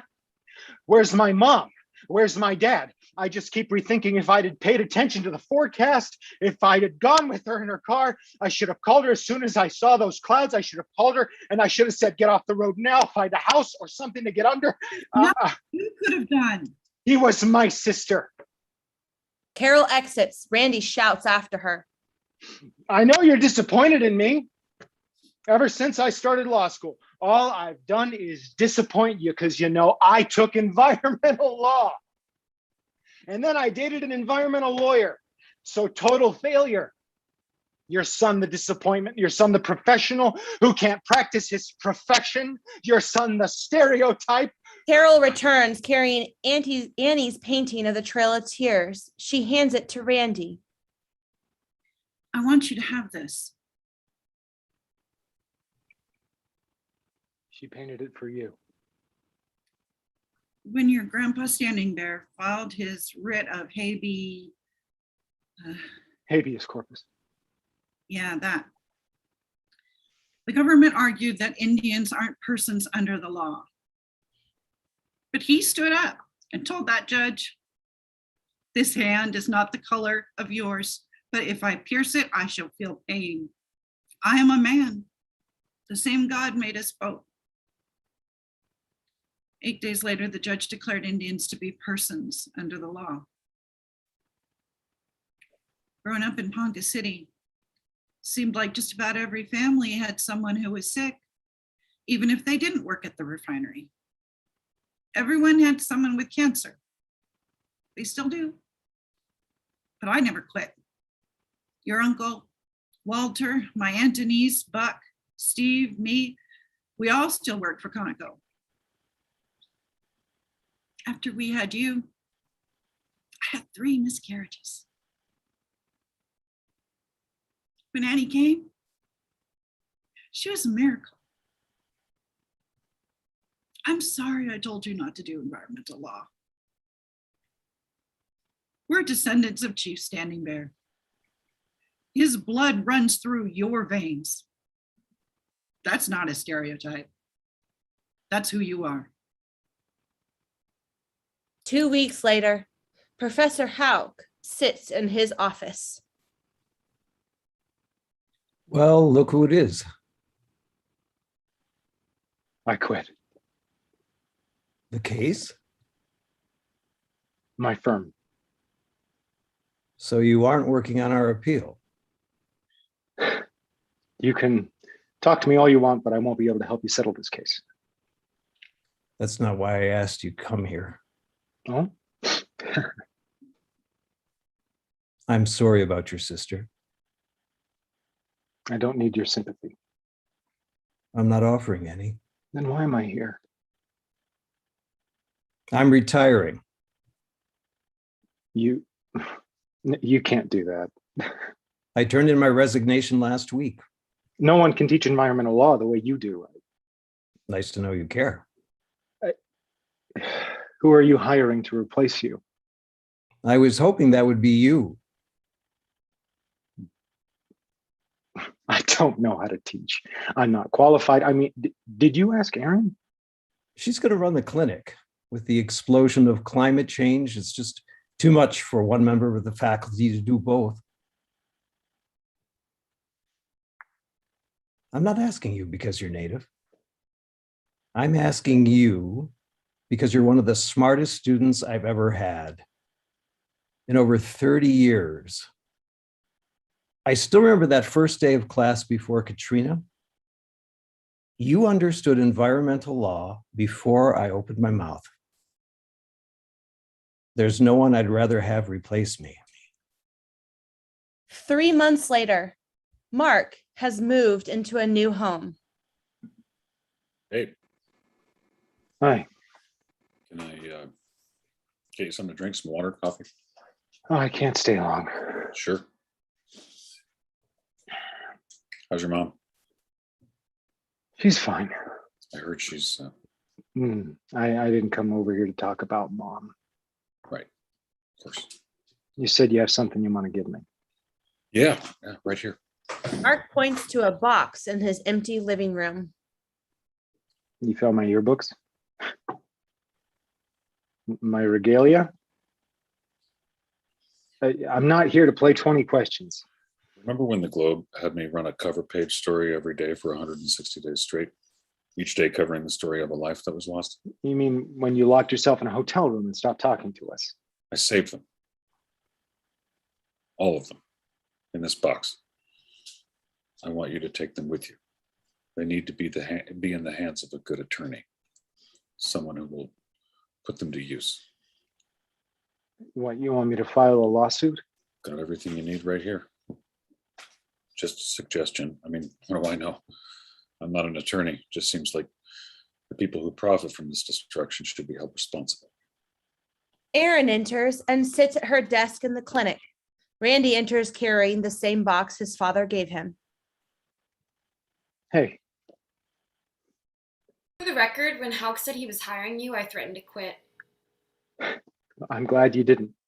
Randy sits the box down on Erin's desk. What's this? Your next group of plaintiffs, the victims of Joplin.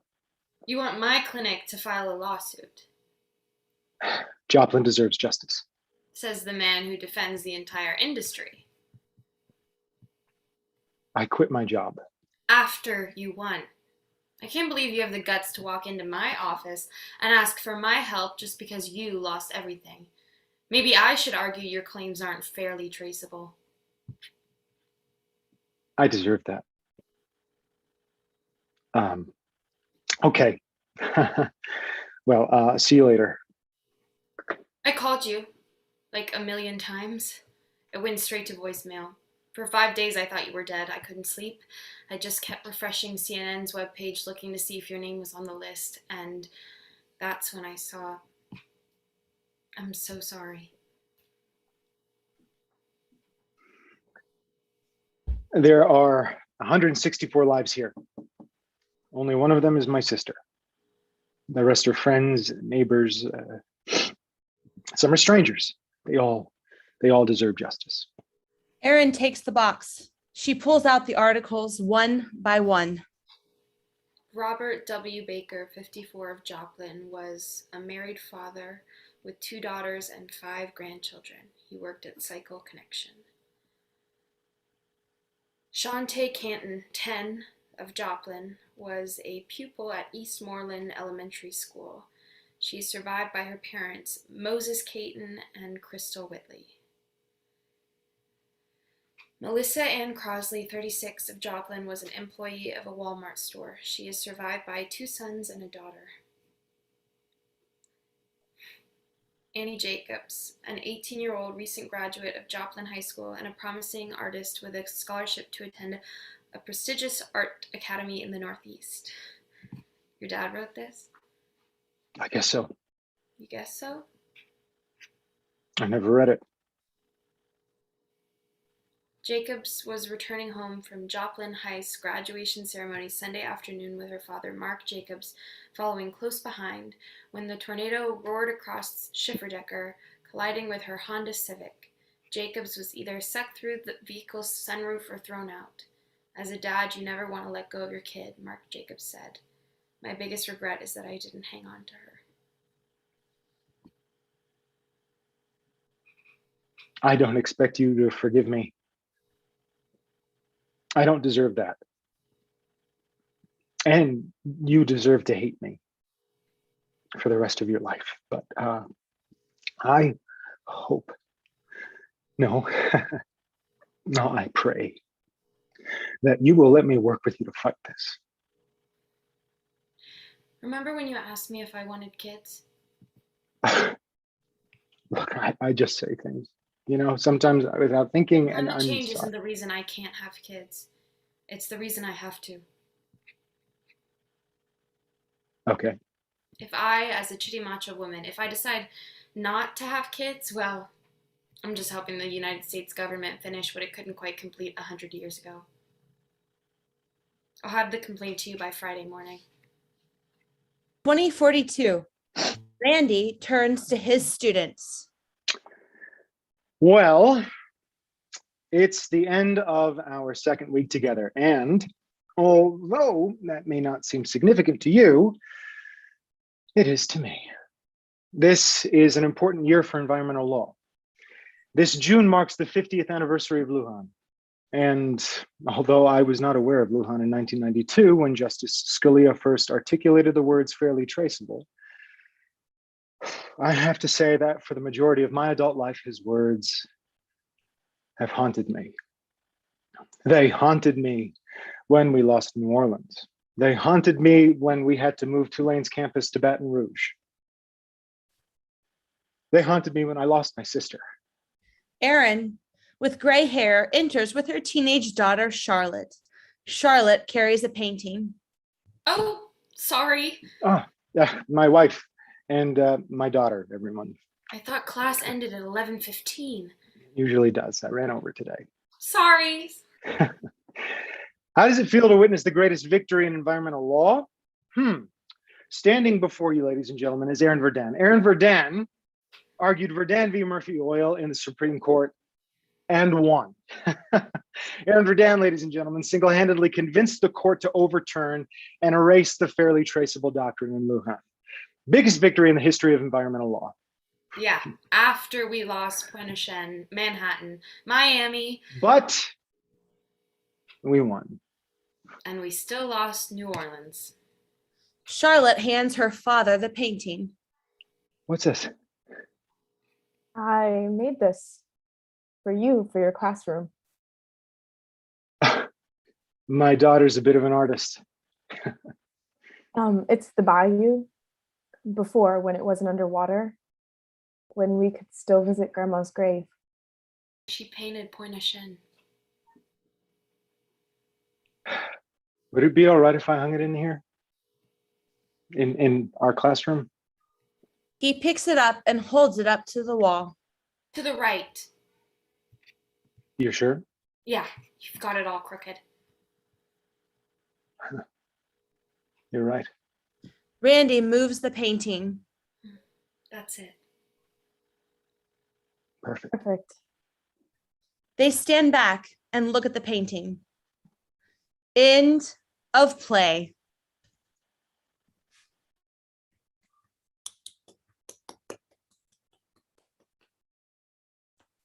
So thank you so much. That is the conclusion of the play. Thank you to all of our incredible actors.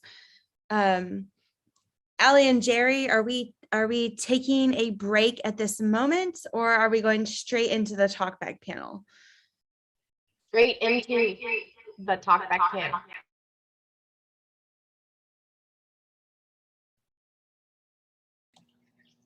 For my part, I have to leave in 15 minutes. So if I'm going to be part of a panel, I'm delighted to join you, but I have another Zoom, believe it or not, at 6. Thank you. Well, I would love to hear from, would the real Professor Houck please stand up? If we could hear from Professor Houck before he has to leave, that would be my dream come true. Okay, I guess, I don't know that I'm on camera or not. Start my video, is that it? Yes, click start your, Okay. there, hi. There it is.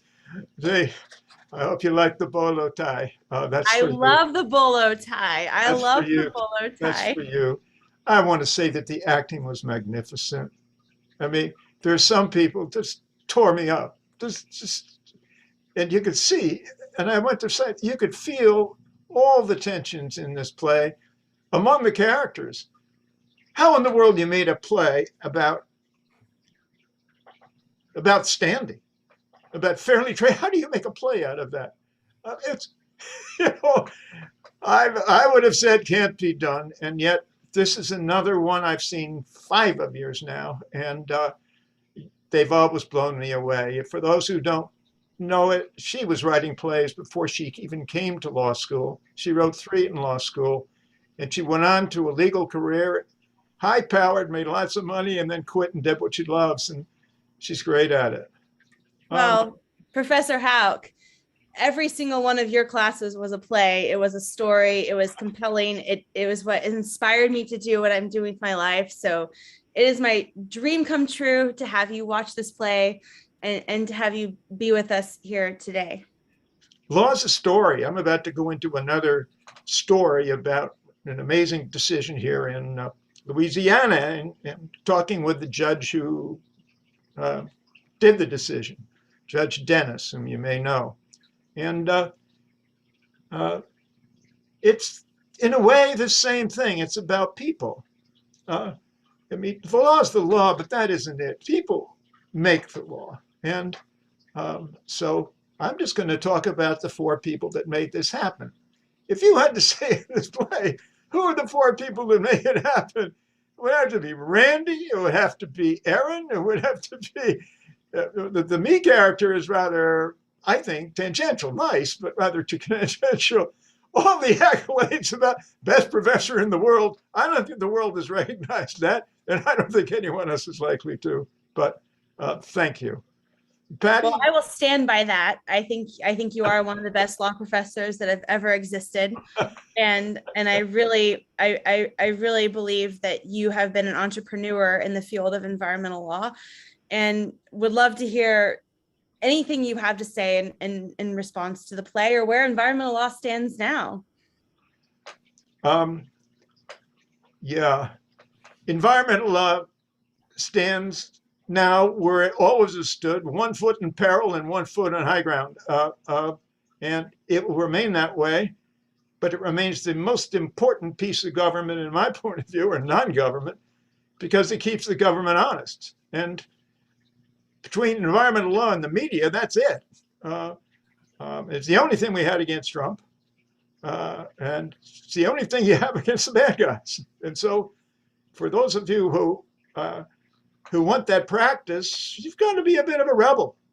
You've got to sacrifice income.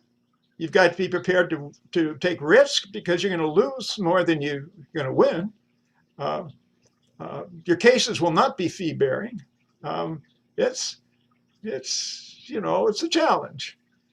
But I love the challenge, but my heart goes out to the people who have to make a living in law and also can go out and bring environmental cases. These are private lawyers who give their time to public cases or to representing citizens on environmental issues. They make it go. I tell you, corporate America doesn't give a damn about what the state does and how the state regulates. It just doesn't care.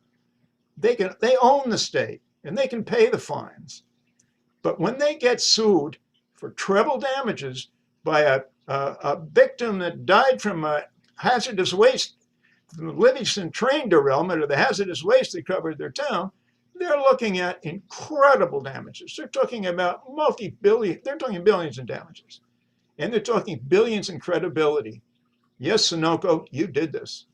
Yes, Exxon, you did this. And that's to them is shameful. So the public interest lawyers are fine, but the civil private sector side, those guys, when they go in the breach, I love civil lawyers. And they got such a bad rap for being ambulance chasers and greedy. But no, corporate lawyers are greedy and they're on the clock. You want to see greedy corporate lawyers? Watch 50 of them show up in court and charge billable hours for court, and only 2 are arguing. The greed's on both sides, and greed makes it go. But I love this win if you win. What a risk. Well, I so appreciate your being here tonight, and many people in the audience may not realize that a lot of the text that Professor Houck in the play says is actually entries from his journal that he shared with me many years ago. And I still just love the passage about bear. And I remember as a law student going down rivers in a canoe with you, with bear on the canoe at the front of the canoe. Yep. And, we'd have 20 law students going down a river, and bear was right with us the whole time, and God rest her soul. And what a sweet, precious dog. But just wanting to remind people in the audience that these are real stories with real people. Lawsuits are about people. Mm-hmm. We say they're about the law, but they're about people. Mm-hmm.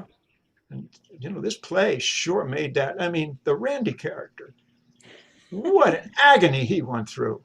I mean, what a soul-searching agony. Erin, you were always sort of true blue throughout.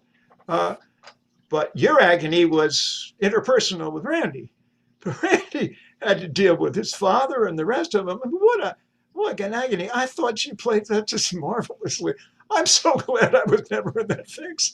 I'm so glad. Wow, that's wonderful. And Suzanne, you were the mother, right? Suzanne was the mother of the Erin. Yes, Suzanne on Mike. I just want to see. Yeah.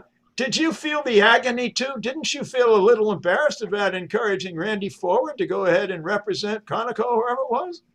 Oh, that would be Carol. That would be Carol. Yes. Oh, played by Carol. Allison Hicks. Yeah, Carol. How did you feel about your role?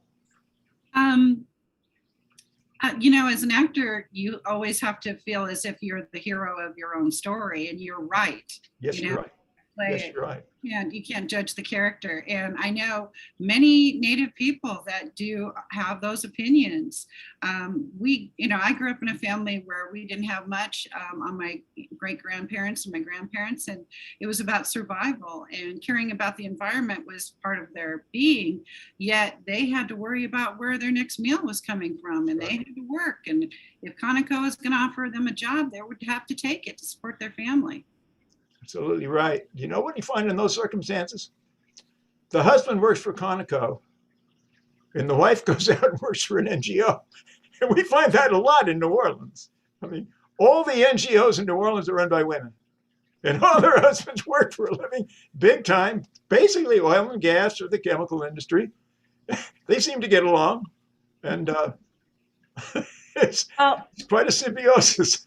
Professor Houck, I know we are going to lose you soon, but I would love to hear your take on having been there for the birth of environmental law, which was what an incredible time to all of a sudden have Congress legislate and say, we're actually as Congress, as the United States government, we're going to hold polluters accountable for the ways in which they're polluting, not just Indian lands or tribal lands, but all lands. And to be here today with this fairly traceable doctrine that Justice Scalia created.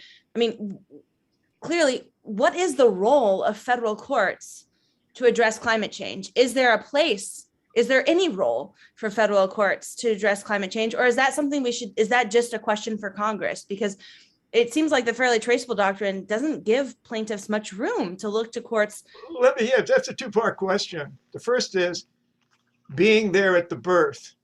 At the beginning, there wasn't any legislation. We brought lawsuits. And in order to get out from under the lawsuits, Congress had to pass laws. And so when the old Water Act didn't work, we brought a lawsuit and they changed the Water Act. And we would bring air pollution cases, civil. Suddenly, they're facing damages. And once you say damages, they run to Congress for relief. And so that's the dynamic. So Congress bellied up here. Some remarkable people, Ed Muskie and others, bellied up. But for the most part, the litigation has made real what they litigate, what they legislate. If it weren't for people enforcing their legislation, and basically that's up to environmentalists, because the states are co-opted and the federal government doesn't sue itself. So we're it. Now, the other part of the question, I think, was, you better give me the second part. Looking ahead? I don't know what you meant. Do you feel like there's a role for courts to play in addressing climate change? Absolutely. Juliana case is the children's case, now pending in Oregon. It's been pending for 7 years.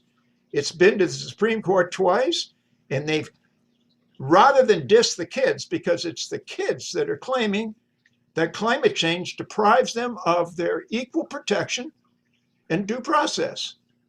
They will not have lives in the future unless climate change is stopped. That's their case. No one has brought a case like that. So it's new.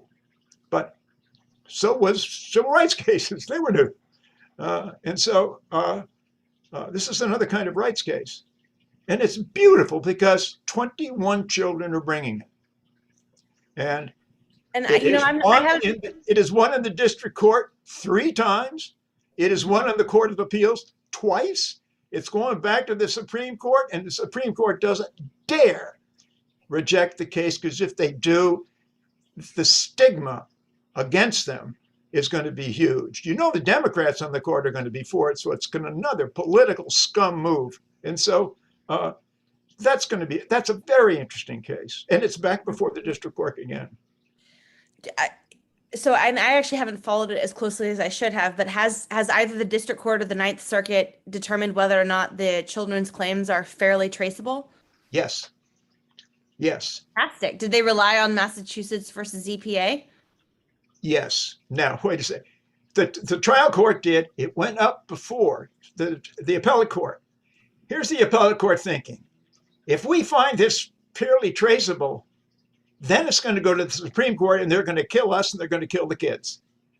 So we're going to dismiss it, not on the merits, but on not fairly traceable. So it gets remanded back to the district court. This is, of course, it's fairly traceable. My God, what could be more fairly traceable? And so that's where the game is being played. It's an awful mess. And right now it's back before the district court again. Meanwhile, we're waiting for Biden to come up with the damn climate plan that'll moot the case. And those bums won't do it because the Department of Justice says, oh, it will set a bad precedent. Well, hell, integration set a bad precedent. It's like that. So anyway, I have to go to something else, but what a wonderful cast you were. Don't you feel good about yourselves? Don't you wish you were on stage doing this? Yes, yes, Yeah. absolutely. Do you think you ever will be? That is my hope and my prayer. And I just want to give a shout out to Christopher Jorie, who plays you and yes. who has, he's here on screen now. Thank you to Chris for Chris all your is much more reasonable than I am. And he's much more even-handed. And he says, well, we'll have to do this and that. And, you know, I tend to get angry more quickly. But you kept your cool. That was wonderful. Well, I'll remember that, Oliver. Well, thank you. Thank you. Thank you. Well, thank you. Give my love. I have to check out, but this has been wonderful. If you ever put this on, have you put it on for real? It was produced in March of 2017 at Native Voices, which is an equity theater that produces Native plays in Los Angeles. And I've been hoping and dreaming that some other theater will produce it ever since then. So we're very much hoping for that. Huh. Well, send me an email. We have some I will. theater contacts here. I just, you know, the ultimate theater would be at Tulane and the Tulane's Lupin Theater. There you go. Well, I think the law school produced plays when I was a student there, but I'm not sure if the law school's still producing No, plays. we don't have the talent, Mary. They tried one year and it dead. I'll never forget some of your plays. My God, she was in Katrina. She would run down the aisle saying, "This is Wolf Blitzer in the Situation Room," and she said it with vigor. And she said, "You heard Wolf Blitzer, hype, hype, hype." It was wonderful. And another one to illustrate the hurricane. A guy ran along with a branch in the air, a tree limb, and knocked her down. And she fell on the floor. That was getting knocked out by Katrina. Can you imagine the imagination that takes to demonstrate what a storm is like? Oh, wow. Oh, we had some fun times making theater in law school. I will say it was some of the best memories of my life. So you had some good actors too. The most evil acting guy I ever saw, Mr. Poison, whenever that was called. Remember him? Yes, I do. Totally evil. If you ever find him again, tell him, Andrew, somebody, tell him to shape up. To work for the DOJ. So did he? I think so. Well, good. I mean, he has to make up for it. He was evil. Good. I have to see you all. Thank you for a wonderful. Thank you, Professor. Love you. So privileged to have been with you. Bye. Thank you. Thank Good. you.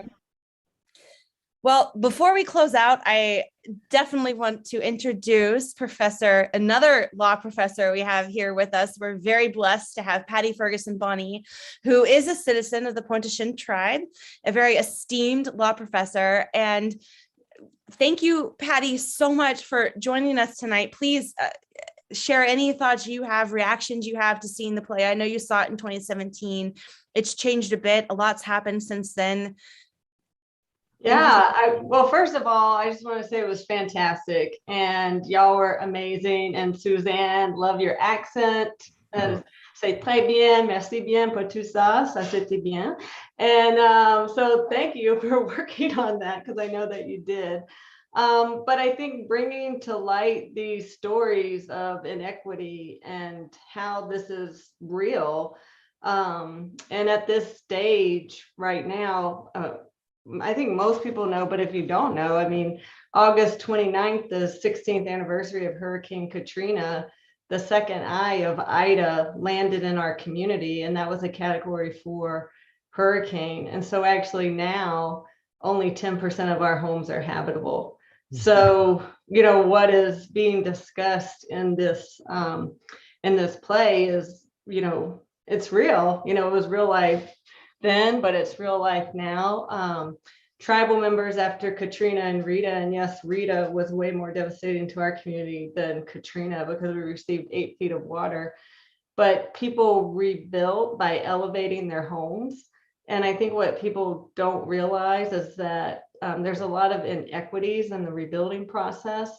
FEMA, because the land where we live is mostly family property, people were treated as renters on their family property. So they were not compensated, even if they had insurance, to the same amount as others who are treated as homeowners, and our homes weren't valued as much, but it still cost the same amount to buy the wood.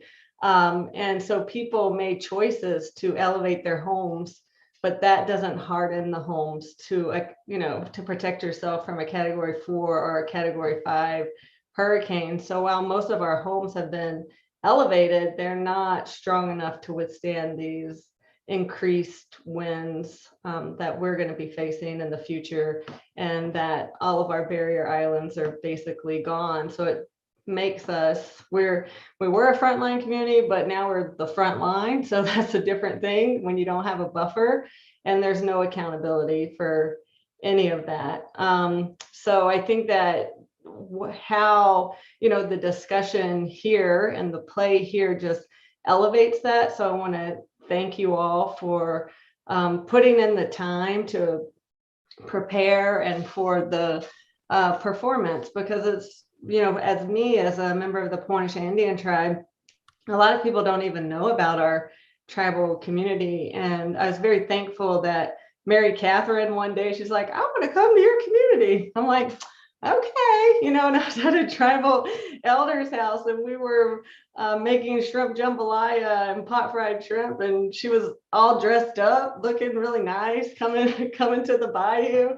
I said, do you have anything else to wear? We could go on a boat ride. You could see what's going on down here. And that was Memorial Day weekend 2016, and she turned that play around really quickly, and it was so thoughtful and reflective. So I just want to say thank you to everyone, and just for all your work. It's really, there's a lot of work to be done, and by elevating the issues, at least people become aware of them. Well, I thank you for that. And I thank you for inviting me to your community and to your home, and to introducing me to your family. And, what, if anything, if people watching this tonight are inspired and want to take action, and they want to do something to, anything to help save Pointe-au-Chien, is there anything they can do? I know someone posted in the chat just now about a GoFundMe. Do you know anything about that? And is there anything people can do to help? Yeah, so we have different projects that we're working on. I mean, one obviously is we're trying to help our tribal members rebuild, but we want them to rebuild sustainably. For those who don't know, most of our tribal members who live in our village, their homes are not insured because the insurance rates are outrageous. For example, our tribal building, which is only 1,200 square feet, the cost for wind insurance for that building is $12,000 a year. So people who are fishermen, shrimpers, crabbers, they don't purchase expensive insurance, and they don't have flood insurance because their houses are 12 or 15 feet in the air. But the maximum that FEMA is allocating to folks is $36,000. So, obviously if people leave, if they're not able to live in our communities, will be detrimental to the survival of our community. It threatens the very existence of our community and our way of life.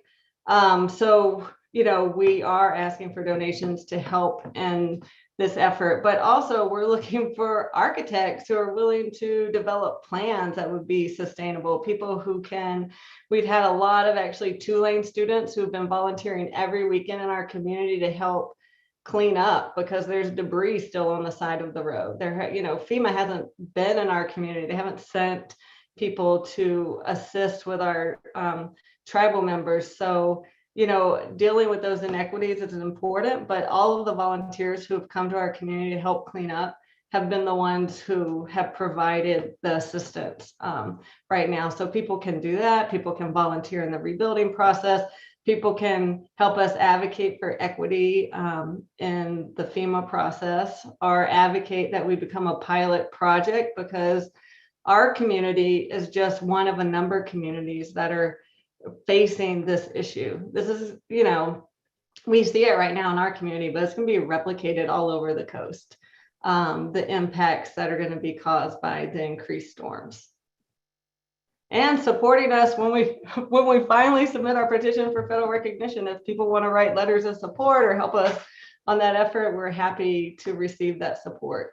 And I think I see in the chat our tribal website and our GoFundMe account. Great. Any idea when that petition will be submitted? Well, before Ida, we were going to try to submit it in March because we're petitioning under the new regulations, and there haven't been any tribes evaluated under the new regulations. So our goal was to try to get that submitted so it could be evaluated under this administration. So I don't know, we're still going to try to push for that. It's just not as much as a priority as getting people in housing and having people safe, you know, especially as winter starts. Well, I thank you so much for all of that. And I want to also acknowledge our incredible actors who are still here with us. If you can, I see a comment in the chat asking for names of actors and who you played. So if you could just wave your hand when I call your name, and I'm going to go through the order I see you on my screen. So I see here Allison Hicks, who played Carol and Wolf Blitzer and Doctor. She's an incredible actress that I've worked with on many shows. Emily Preis plays Erin. Shyla Lefner plays Suzanne, Erin's mother and meteorologist, and Mike Bettis. Let's see, Enrico plays Randy. He's right there, and he's not waving, but yes, there now he's waving. Wonderful. And I see Kinsale Hueston. She plays Annie and the paramedic. And Gavin Hoffman plays Mark, and Anderson Cooper, and I think that's and Jack. And Chris, last but not least, Christopher Jorie plays Oliver Houck. And it's been such a blessing to work with all of these actors. A few of them were in the production in 2017, and some of them were new. Unfortunately, I think Jared Gardner has had to leave because of a crisis, but I don't know if anyone from the ABA wants to jump in and say any final words. If anyone has a question, please feel free to add it to the Q&A here. But I don't know if So I'm on the ABA yes. Civil Rights and Social Justice, the Native American Concerns Committee, and this is one of our big events for Native American Heritage Month. So I want to thank everyone for participating. And afterwards, I think it is so fantastic because this is being recorded. It's also appearing live on YouTube. And so afterwards, we can send the link out and share that. So that's super exciting because I know that there were a lot of people who wanted to participate and couldn't. And we wanted people from our tribal community to watch it, but people still don't have internet since the storm. So it's very instructive. And I think that, we just appreciate everything that y'all have done. And this is part of our programming, and definitely want to thank Reggie, our ABA president, for providing the introduction. And there's a number of members of the ABA who are watching. But yeah, I thank everyone for staying on for such a long period of time. And, and I appreciate the actors. And I know some of y'all came out to ASU and did a reading. And I saw you at the Autry, and I could just watch it over and over again. Well, my hope and my prayer is that we'll find a theater who will produce this play someday. But I know also I've heard contact. I've received contact from law schools and colleges and high school teachers who are teaching the play, and so that's really wonderful to hear. So I think we're gonna go ahead and close it out for the evening. I know we've been here for almost 3 hours together. So I just want to thank Professor Patty Ferguson-Bohnee for all that she's contributed. This play would not have been possible without her and all of the work she did to introduce me to her community and to share her community's stories with me, because you see they're in the play. And I also want to thank the American Bar Association for creating the space and time for us to have this conversation about not just the fairly traceable doctrine, but the rights of our indigenous nations and how climate change affects us and what we should do moving forward to try to stop the elimination of some of our homelands that are right there on the coast, including Pointe-au-Chien's homelands. So I also want to thank all of my incredible actors. Thank you so much for all of your hard work this week. Thank you so much for spending your Friday evening with us and for sharing all of your incredible talents. Thank you all. And please do take the time, share the YouTube link, share the link to this play. Let's spread the story, spread the word. And we have a lot of work to do, but it's not over. And climate change is something that we can change and we can solve. And tribal sovereignty is something we can all respect. So let's work together to do both.